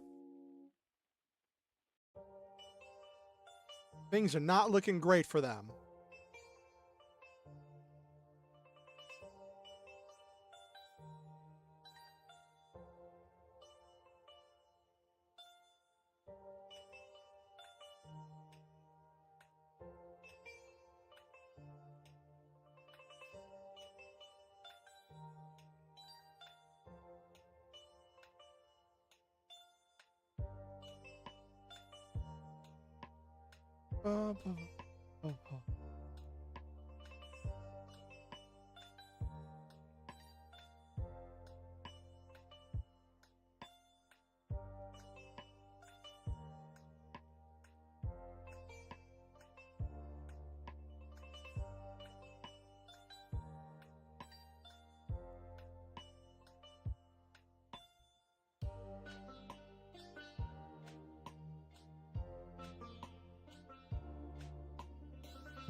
Okay. That resolved itself. Okay. Stuff has not been going great for them for a little while. How many words is this so far?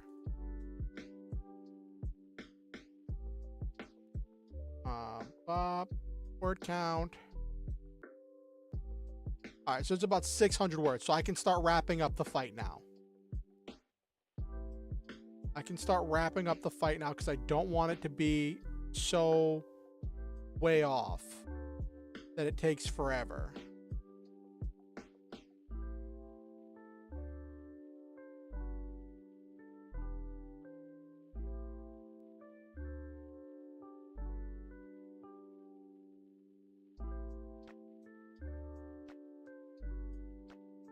I have good pacing.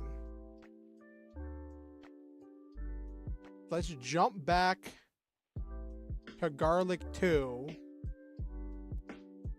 And I'll wrap up Garlic 2.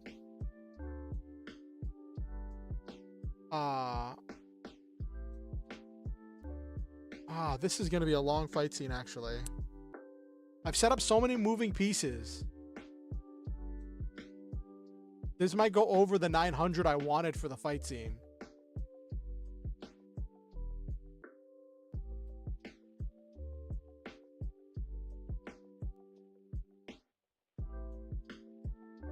So reacting.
Okay.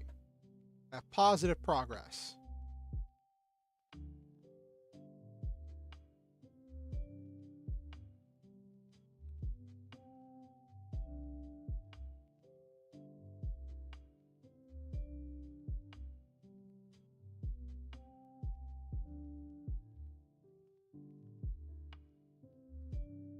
I don't know, like there's so much stuff happening, but I'm not having any introspection.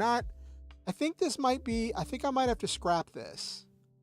Because the thing is, right, a lot of this is just a play-by-play of what's happening, right? And that's not super interesting to read. And that's one of the things a lot of the videos I watched about writing fight scenes warned about, right? That a play-by-play of just describing what's happening as each action is happening is not super interesting.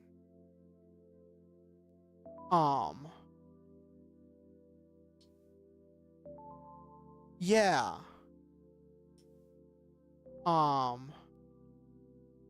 And the thing is, what you want to play to the strengths of your medium, right? And one of the strengths of a novel, of written word like this, is that you can go into the character's head. You can go into the character's head. You can look at why the character is doing this, what the character is feeling, what's happening right now, who's experiencing what, and who's feeling what. I feel like in my... Like, I've got essentially 3 fight scenes happening. I've got Garlic 4 versus the turrets, Garlic 1 and 3 versus... Yeah. And I got Garlic 1 and 3 versus the BS2. And I've got Garlic 2's experience is going to be with the tanks and then with what's left of BS1. And the problem here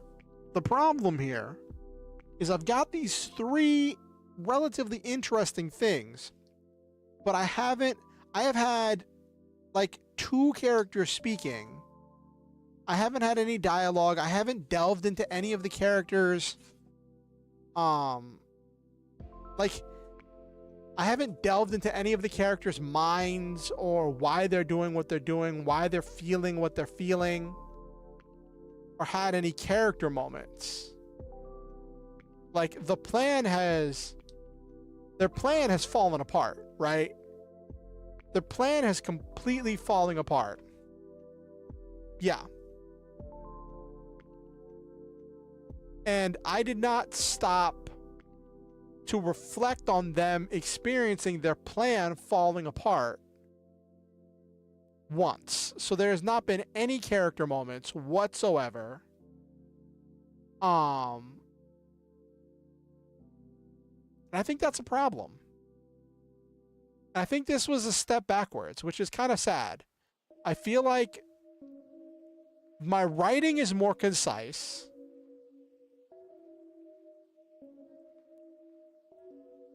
Yeah, I guess.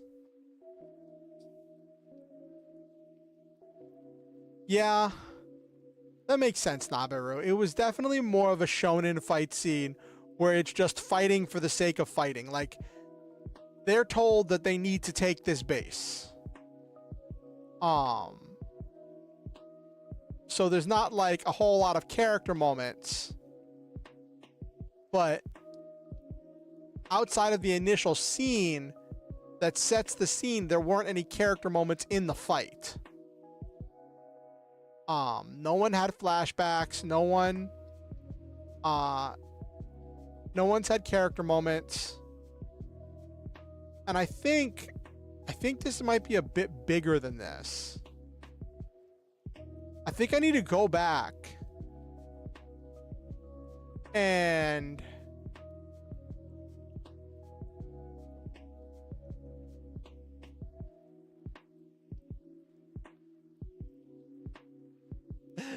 well, they're not actual vegetables. That's just their call signs, Naberu.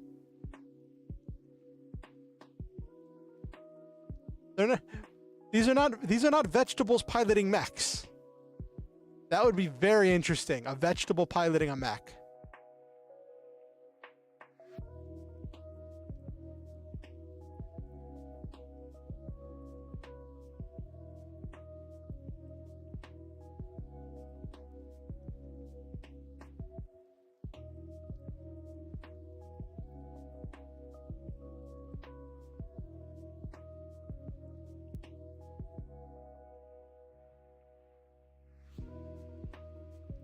I don't know.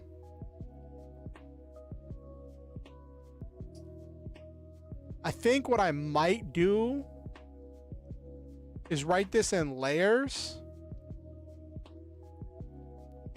Like, finish the description of the physical thing of what happens, then go back, add the introspection, add the emotions, add all of that, and then work that into the rest of the story. So I think I'll just finish tonight. I'm going to finish the description of what's happening, and then I'll just go back. This is just going to be a really long fight scene. And I'll go back and I'll have the character moments describing everyone.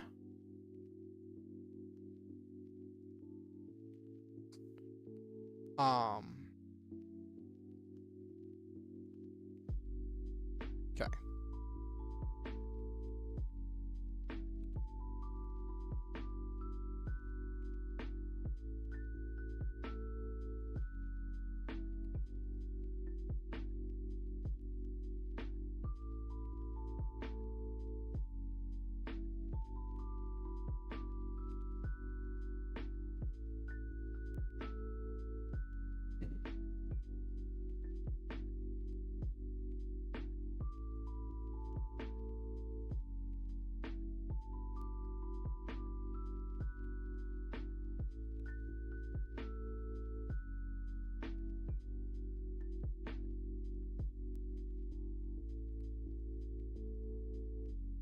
That's true.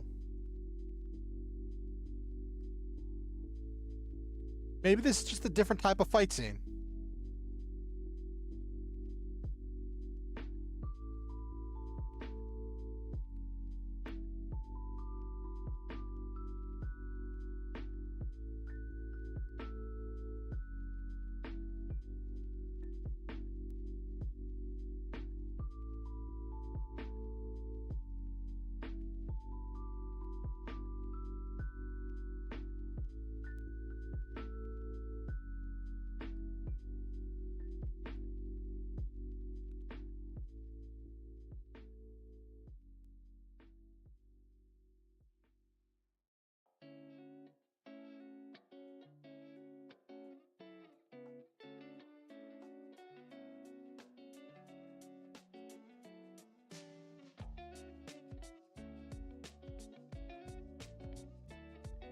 Okay.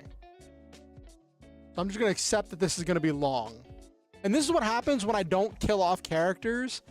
Like, it makes the fight more complicated. Like, I might just say BS1 is just dead. It's just, like, been just taken out by that shot.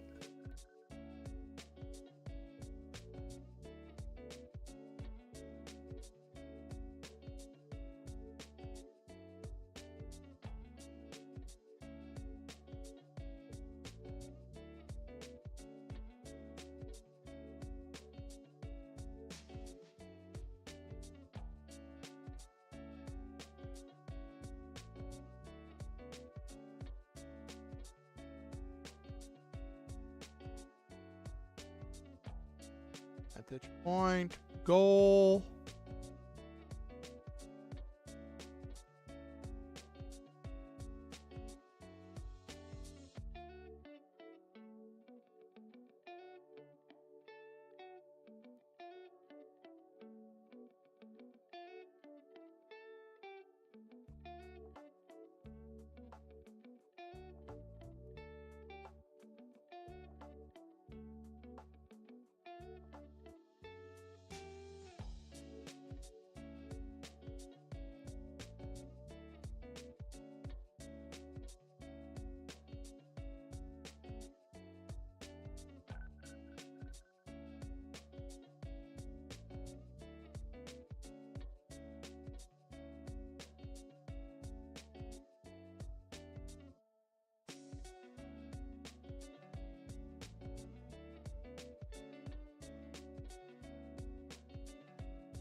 How much did I say these things weigh?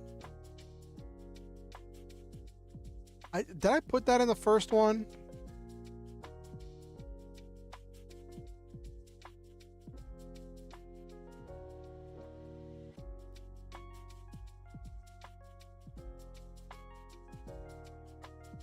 $50 tons.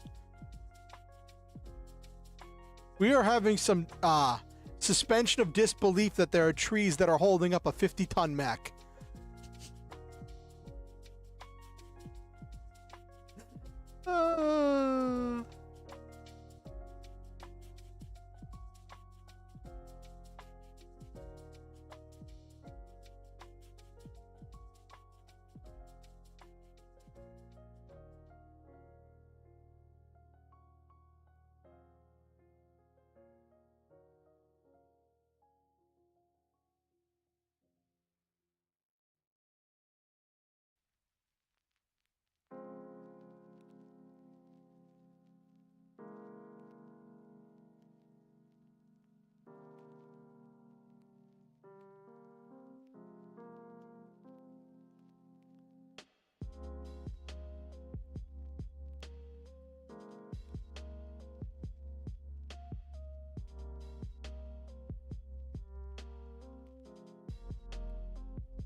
Okay.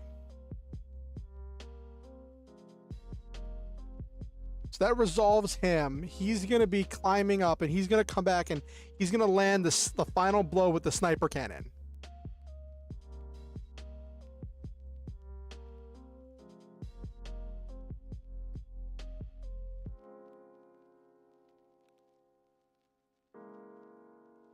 Well, they're always making positive progress, but there's like negative things happening.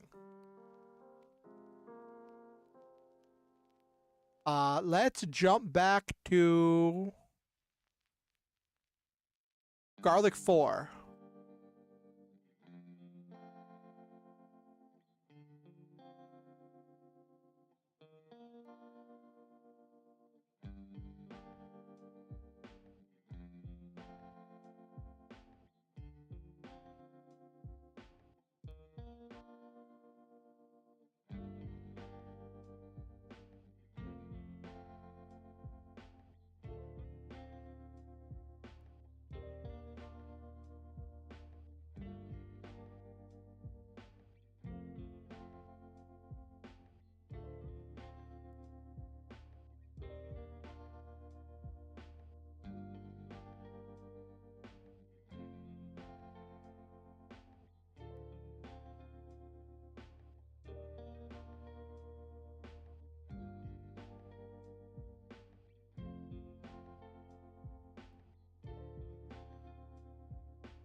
Gonna do silly stuff. We're gonna have a run between two of the things and makes them shoot at each other.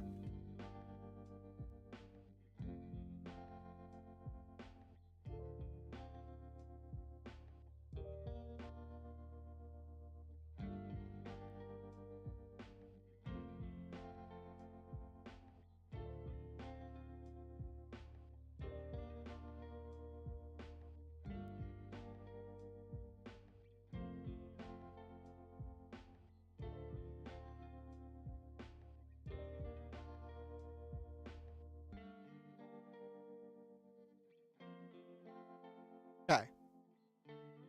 Doing Looney Tunes logic.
Okay. So now there's one turret left. BS2. So I'll probably have one more positive thing in order to wrap up BS2. And then I'll have Garlic 2 finally get to the top and deal with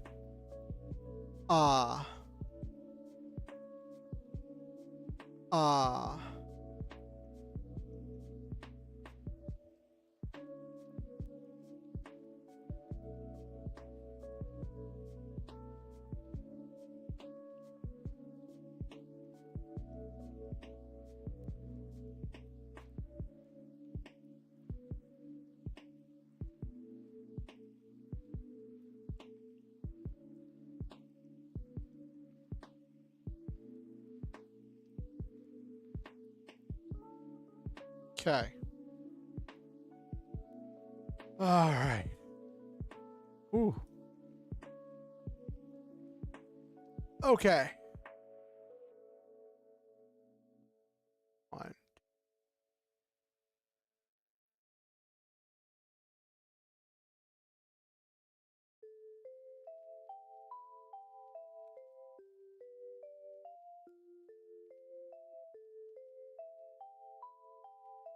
Okay. Okay, now let's do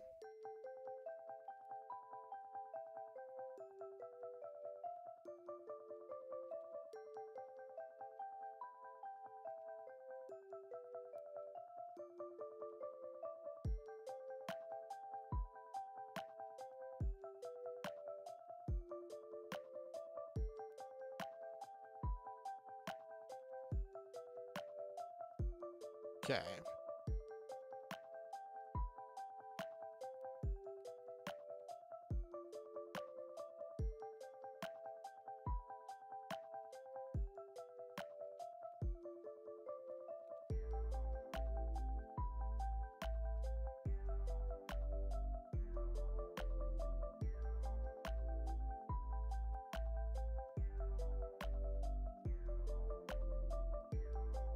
Ooh, Garlic 1's gonna pull her saber.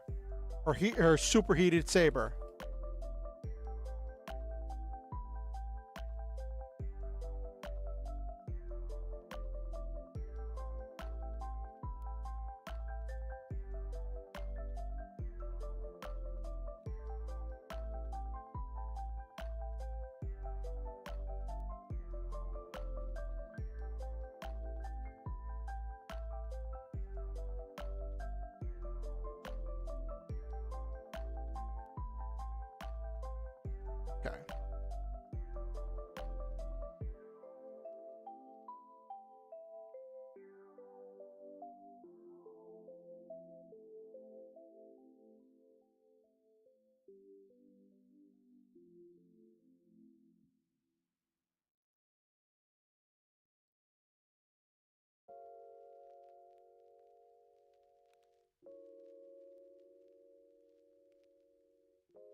Okay, got the next thing planned.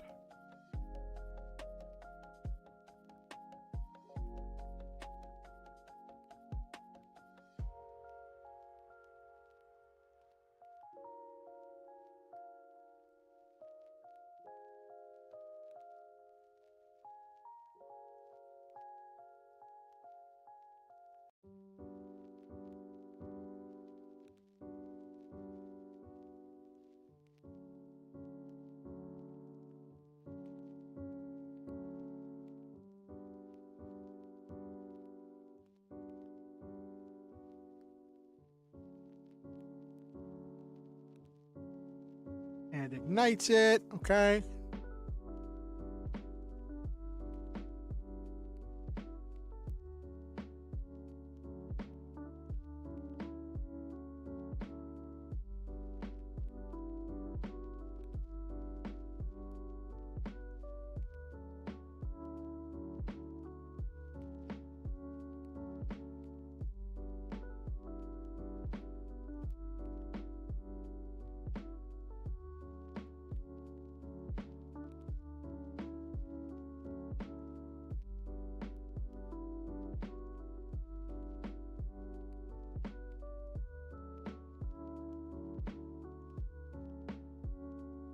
I had it right the first time. Okay.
Okay.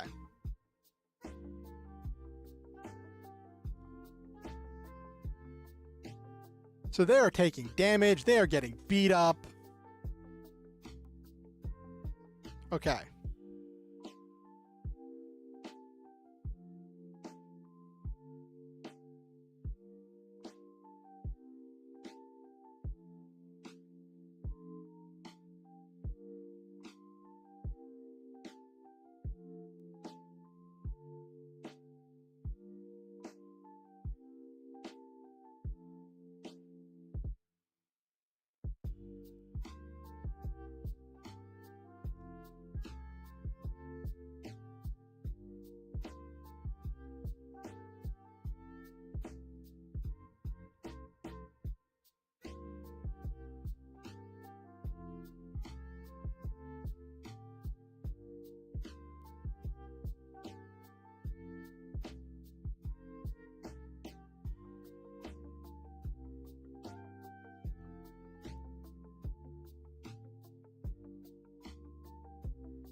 Okay, so she's being shot at. So next we jump over to talk about Garlic 4.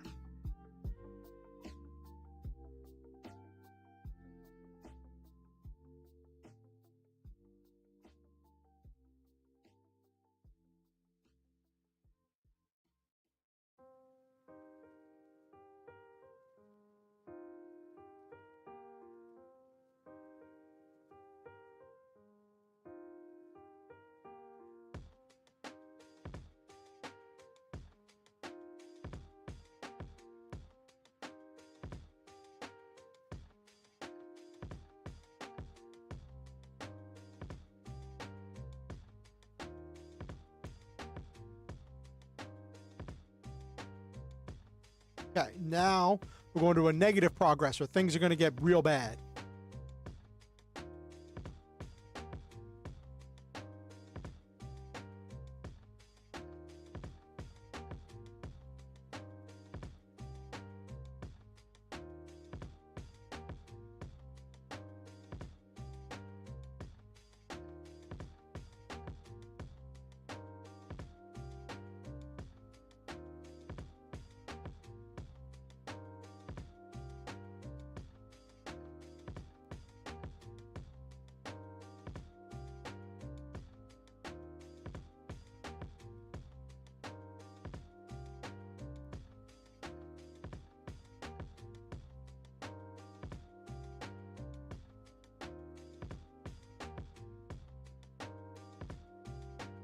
It's hoping to kick it or something.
The Garlic 4 is in trouble.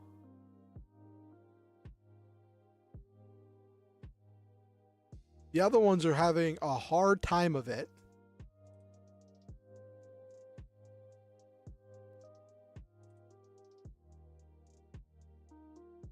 Let's cut back over to Garlic 2.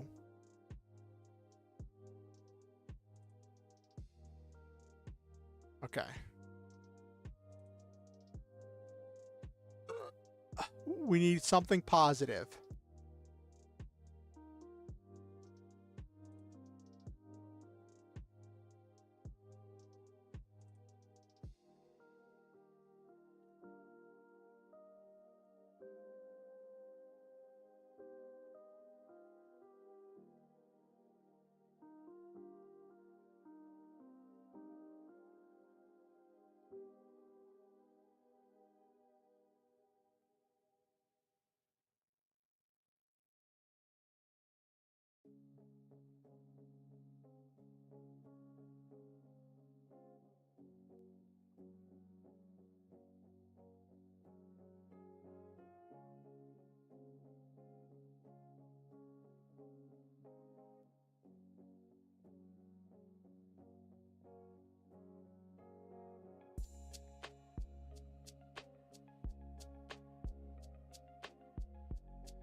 Okay, we're almost done.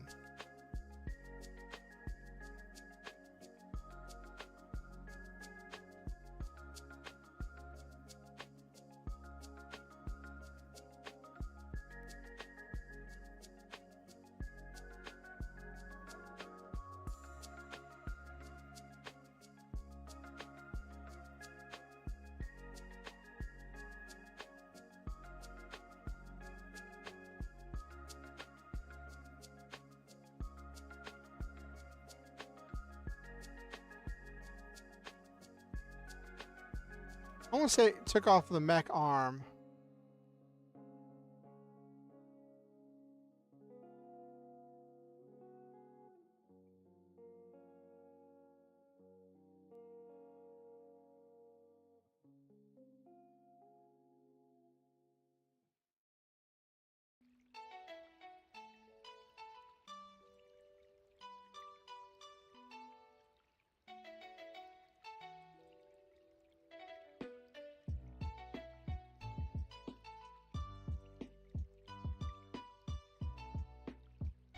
Okay.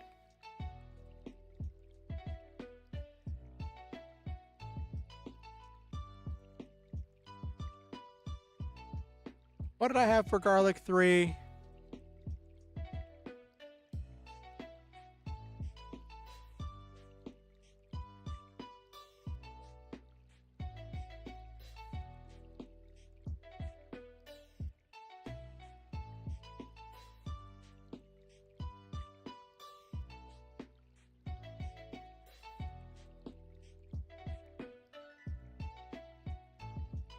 Okay, there we go. Pause for garlic 3. Okay, I think I have it. I think I have it, chat.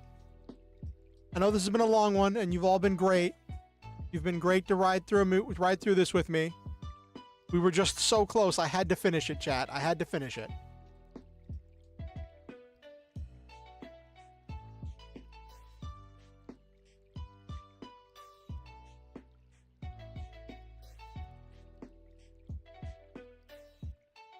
And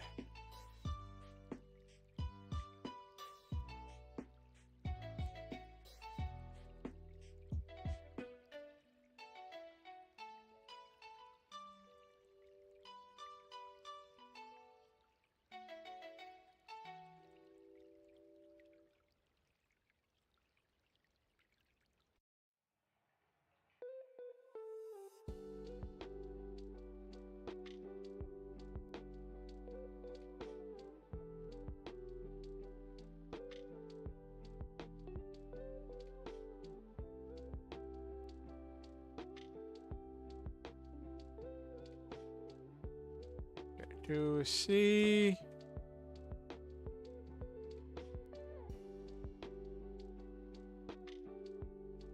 Okay, there we go. Cool.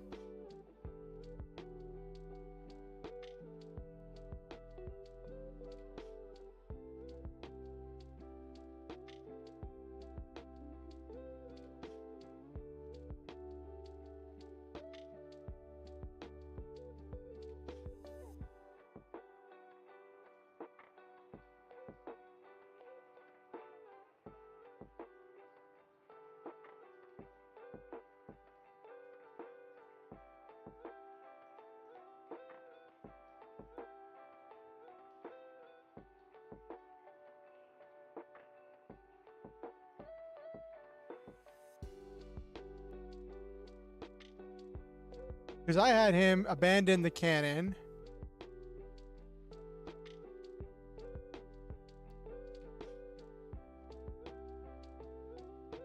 Okay.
Actually, I'm gonna make this the last thing.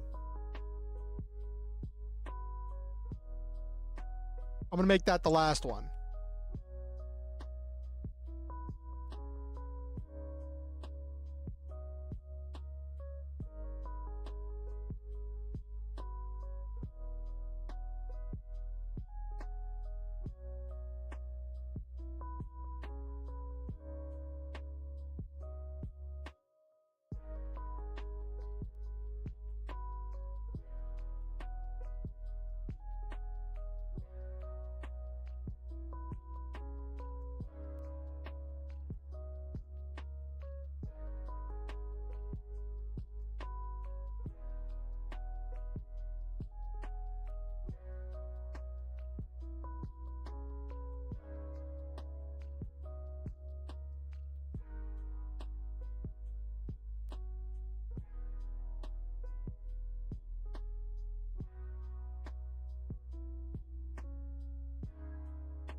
Okay, here we go.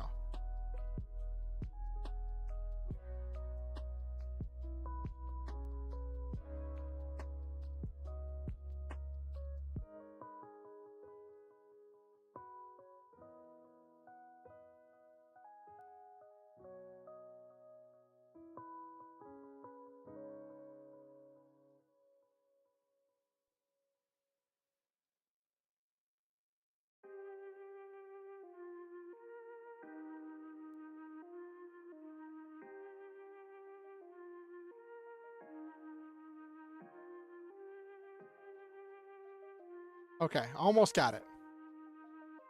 Here's your sword.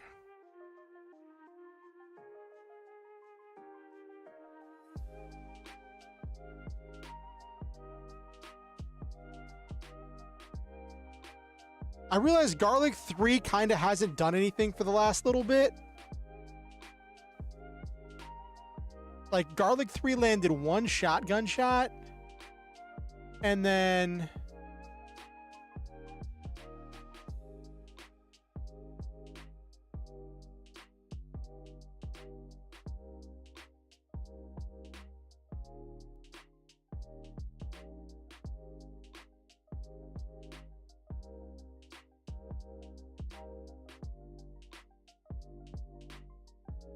she didn't really have a chance to, because, like, she fired a shotgun shot, and then it was in melee with Garlic 1.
Okay.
Probably change that.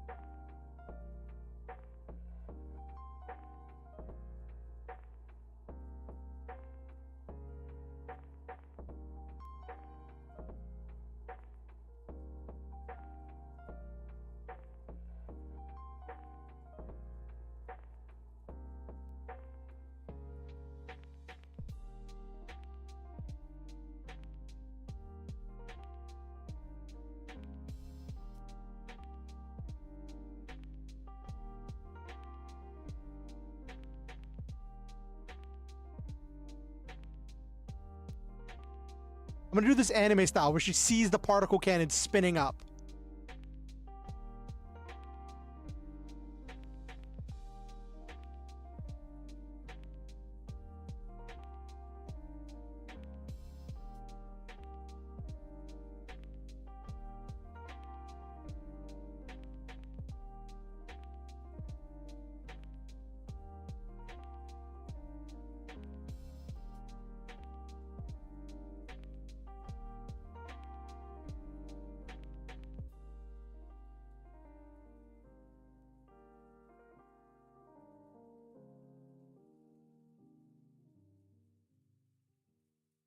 This might be where I put the introspection. He had his introspection. Journalist had her introspection.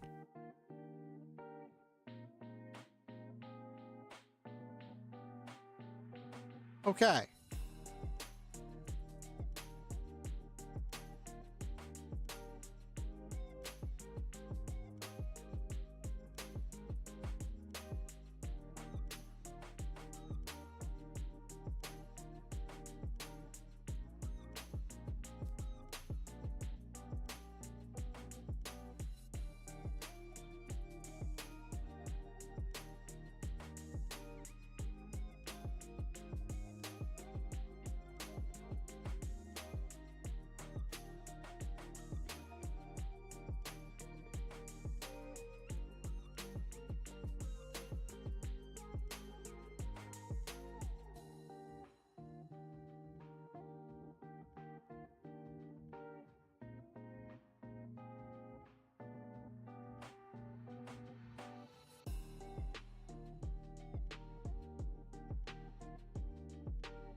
Okay, chat, I think we might have this finished.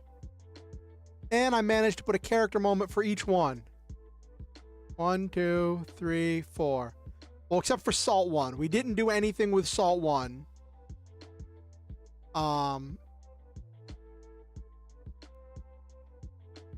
I'll probably write the ending after stream. I'll post this up, and I'll post this up with Fight 3, and I'll probably put all of them on my Discord in the Writer's Corner for people to read and give me any input or critique or anything. I'm definitely open. The point of these are just doing writing exercises, practicing trimming down and streamlining my fight scenes. And I think this one came out all right. How many words is this? 2,200 words. How many of that was fight scene?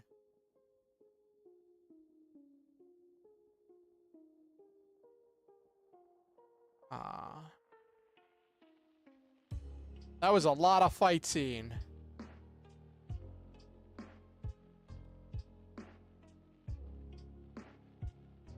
$1,300 words of that was fight scene. That was such a long fight scene. Holy cow, chat. Holy cow. That was such a long fight scene.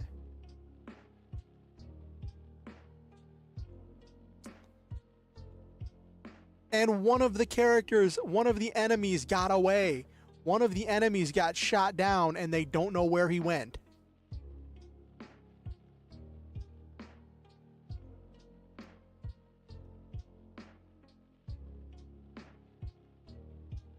So they're like, well, instead of fighting that one enemy, I had Garlic 2 take on the tanks.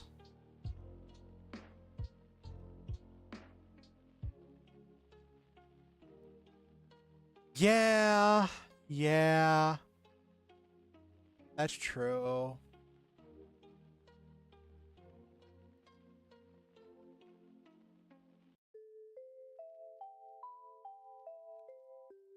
I'm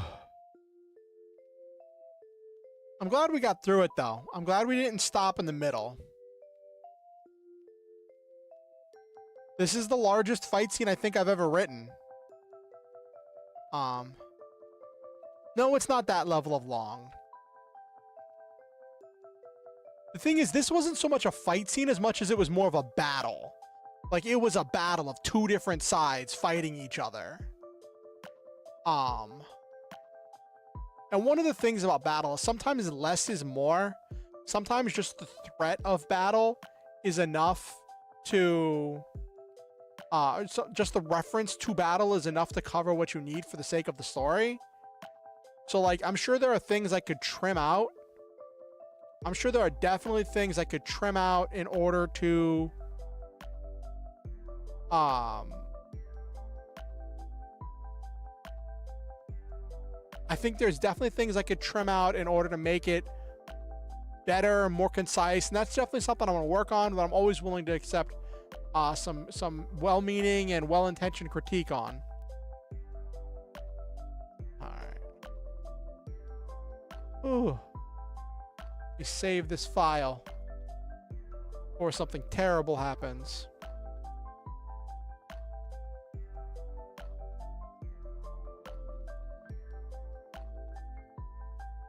If I keep doing this enough, I'll have a whole book full of fight scenes.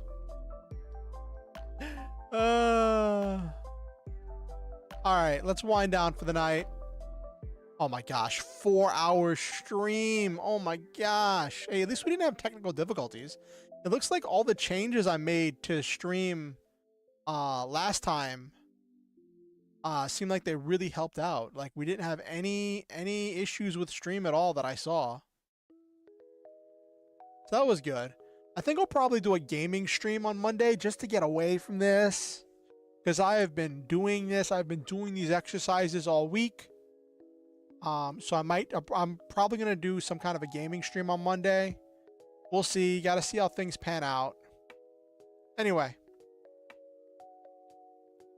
Let's wind down. So I will say too, Says, I'd like to say positive things about my viewers at the end of the stream in order to speak positivity and goodness into their lives. I would say to Superhero 60, to Silva, to Nabiru, to anyone who watched this stream and didn't say anything in the chat, and to anyone who watches this VOD afterwards, I want to say I love all of you, and I believe in each and every one of you. I think that you all are truly wonderful, special, one-of-a-kind, and unique individuals. I think that you all make this world a better place by living in it, and I think that I am grateful every day to live in a world with you in it. Thank you for coming to my stream. Thank you for being a member of this community, and thank you for helping to make my life better.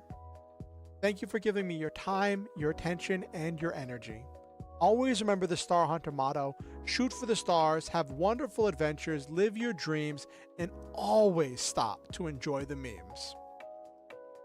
One thing I do ask is that you like the stream. It helps the algorithm with pushing it out to other people. Lets me know what people want, what people are here for.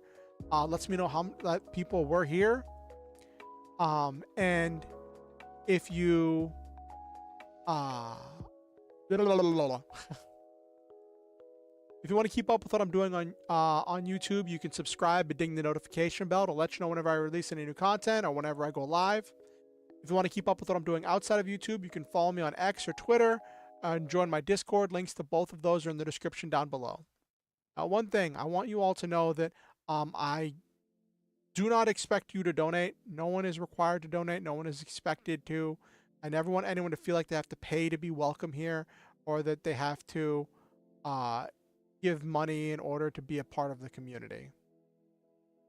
With that said, I do appreciate everyone who has donated in the past, who has helped me out with a number of things, who's made things possible in my life and helped so many things function. In the coming year, as I try to get more serious, I may start actually trying to focus on like doing stuff for Ko-fi and monetization and all that stuff, trying to be more serious and be more intense with it. But I don't know. But one thing that will always remain true, that even if I am like looking for like donations or trying to be more serious or doing donathons or subathons or whatever, I still want everyone to know that they're welcome.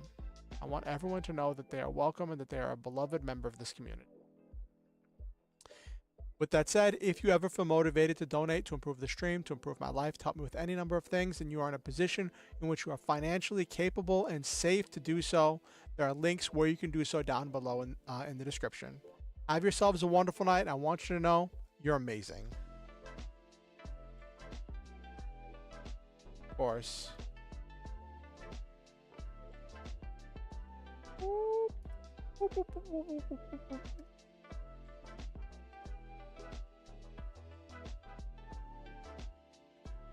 Why did it do what I wanted it to do? There we go.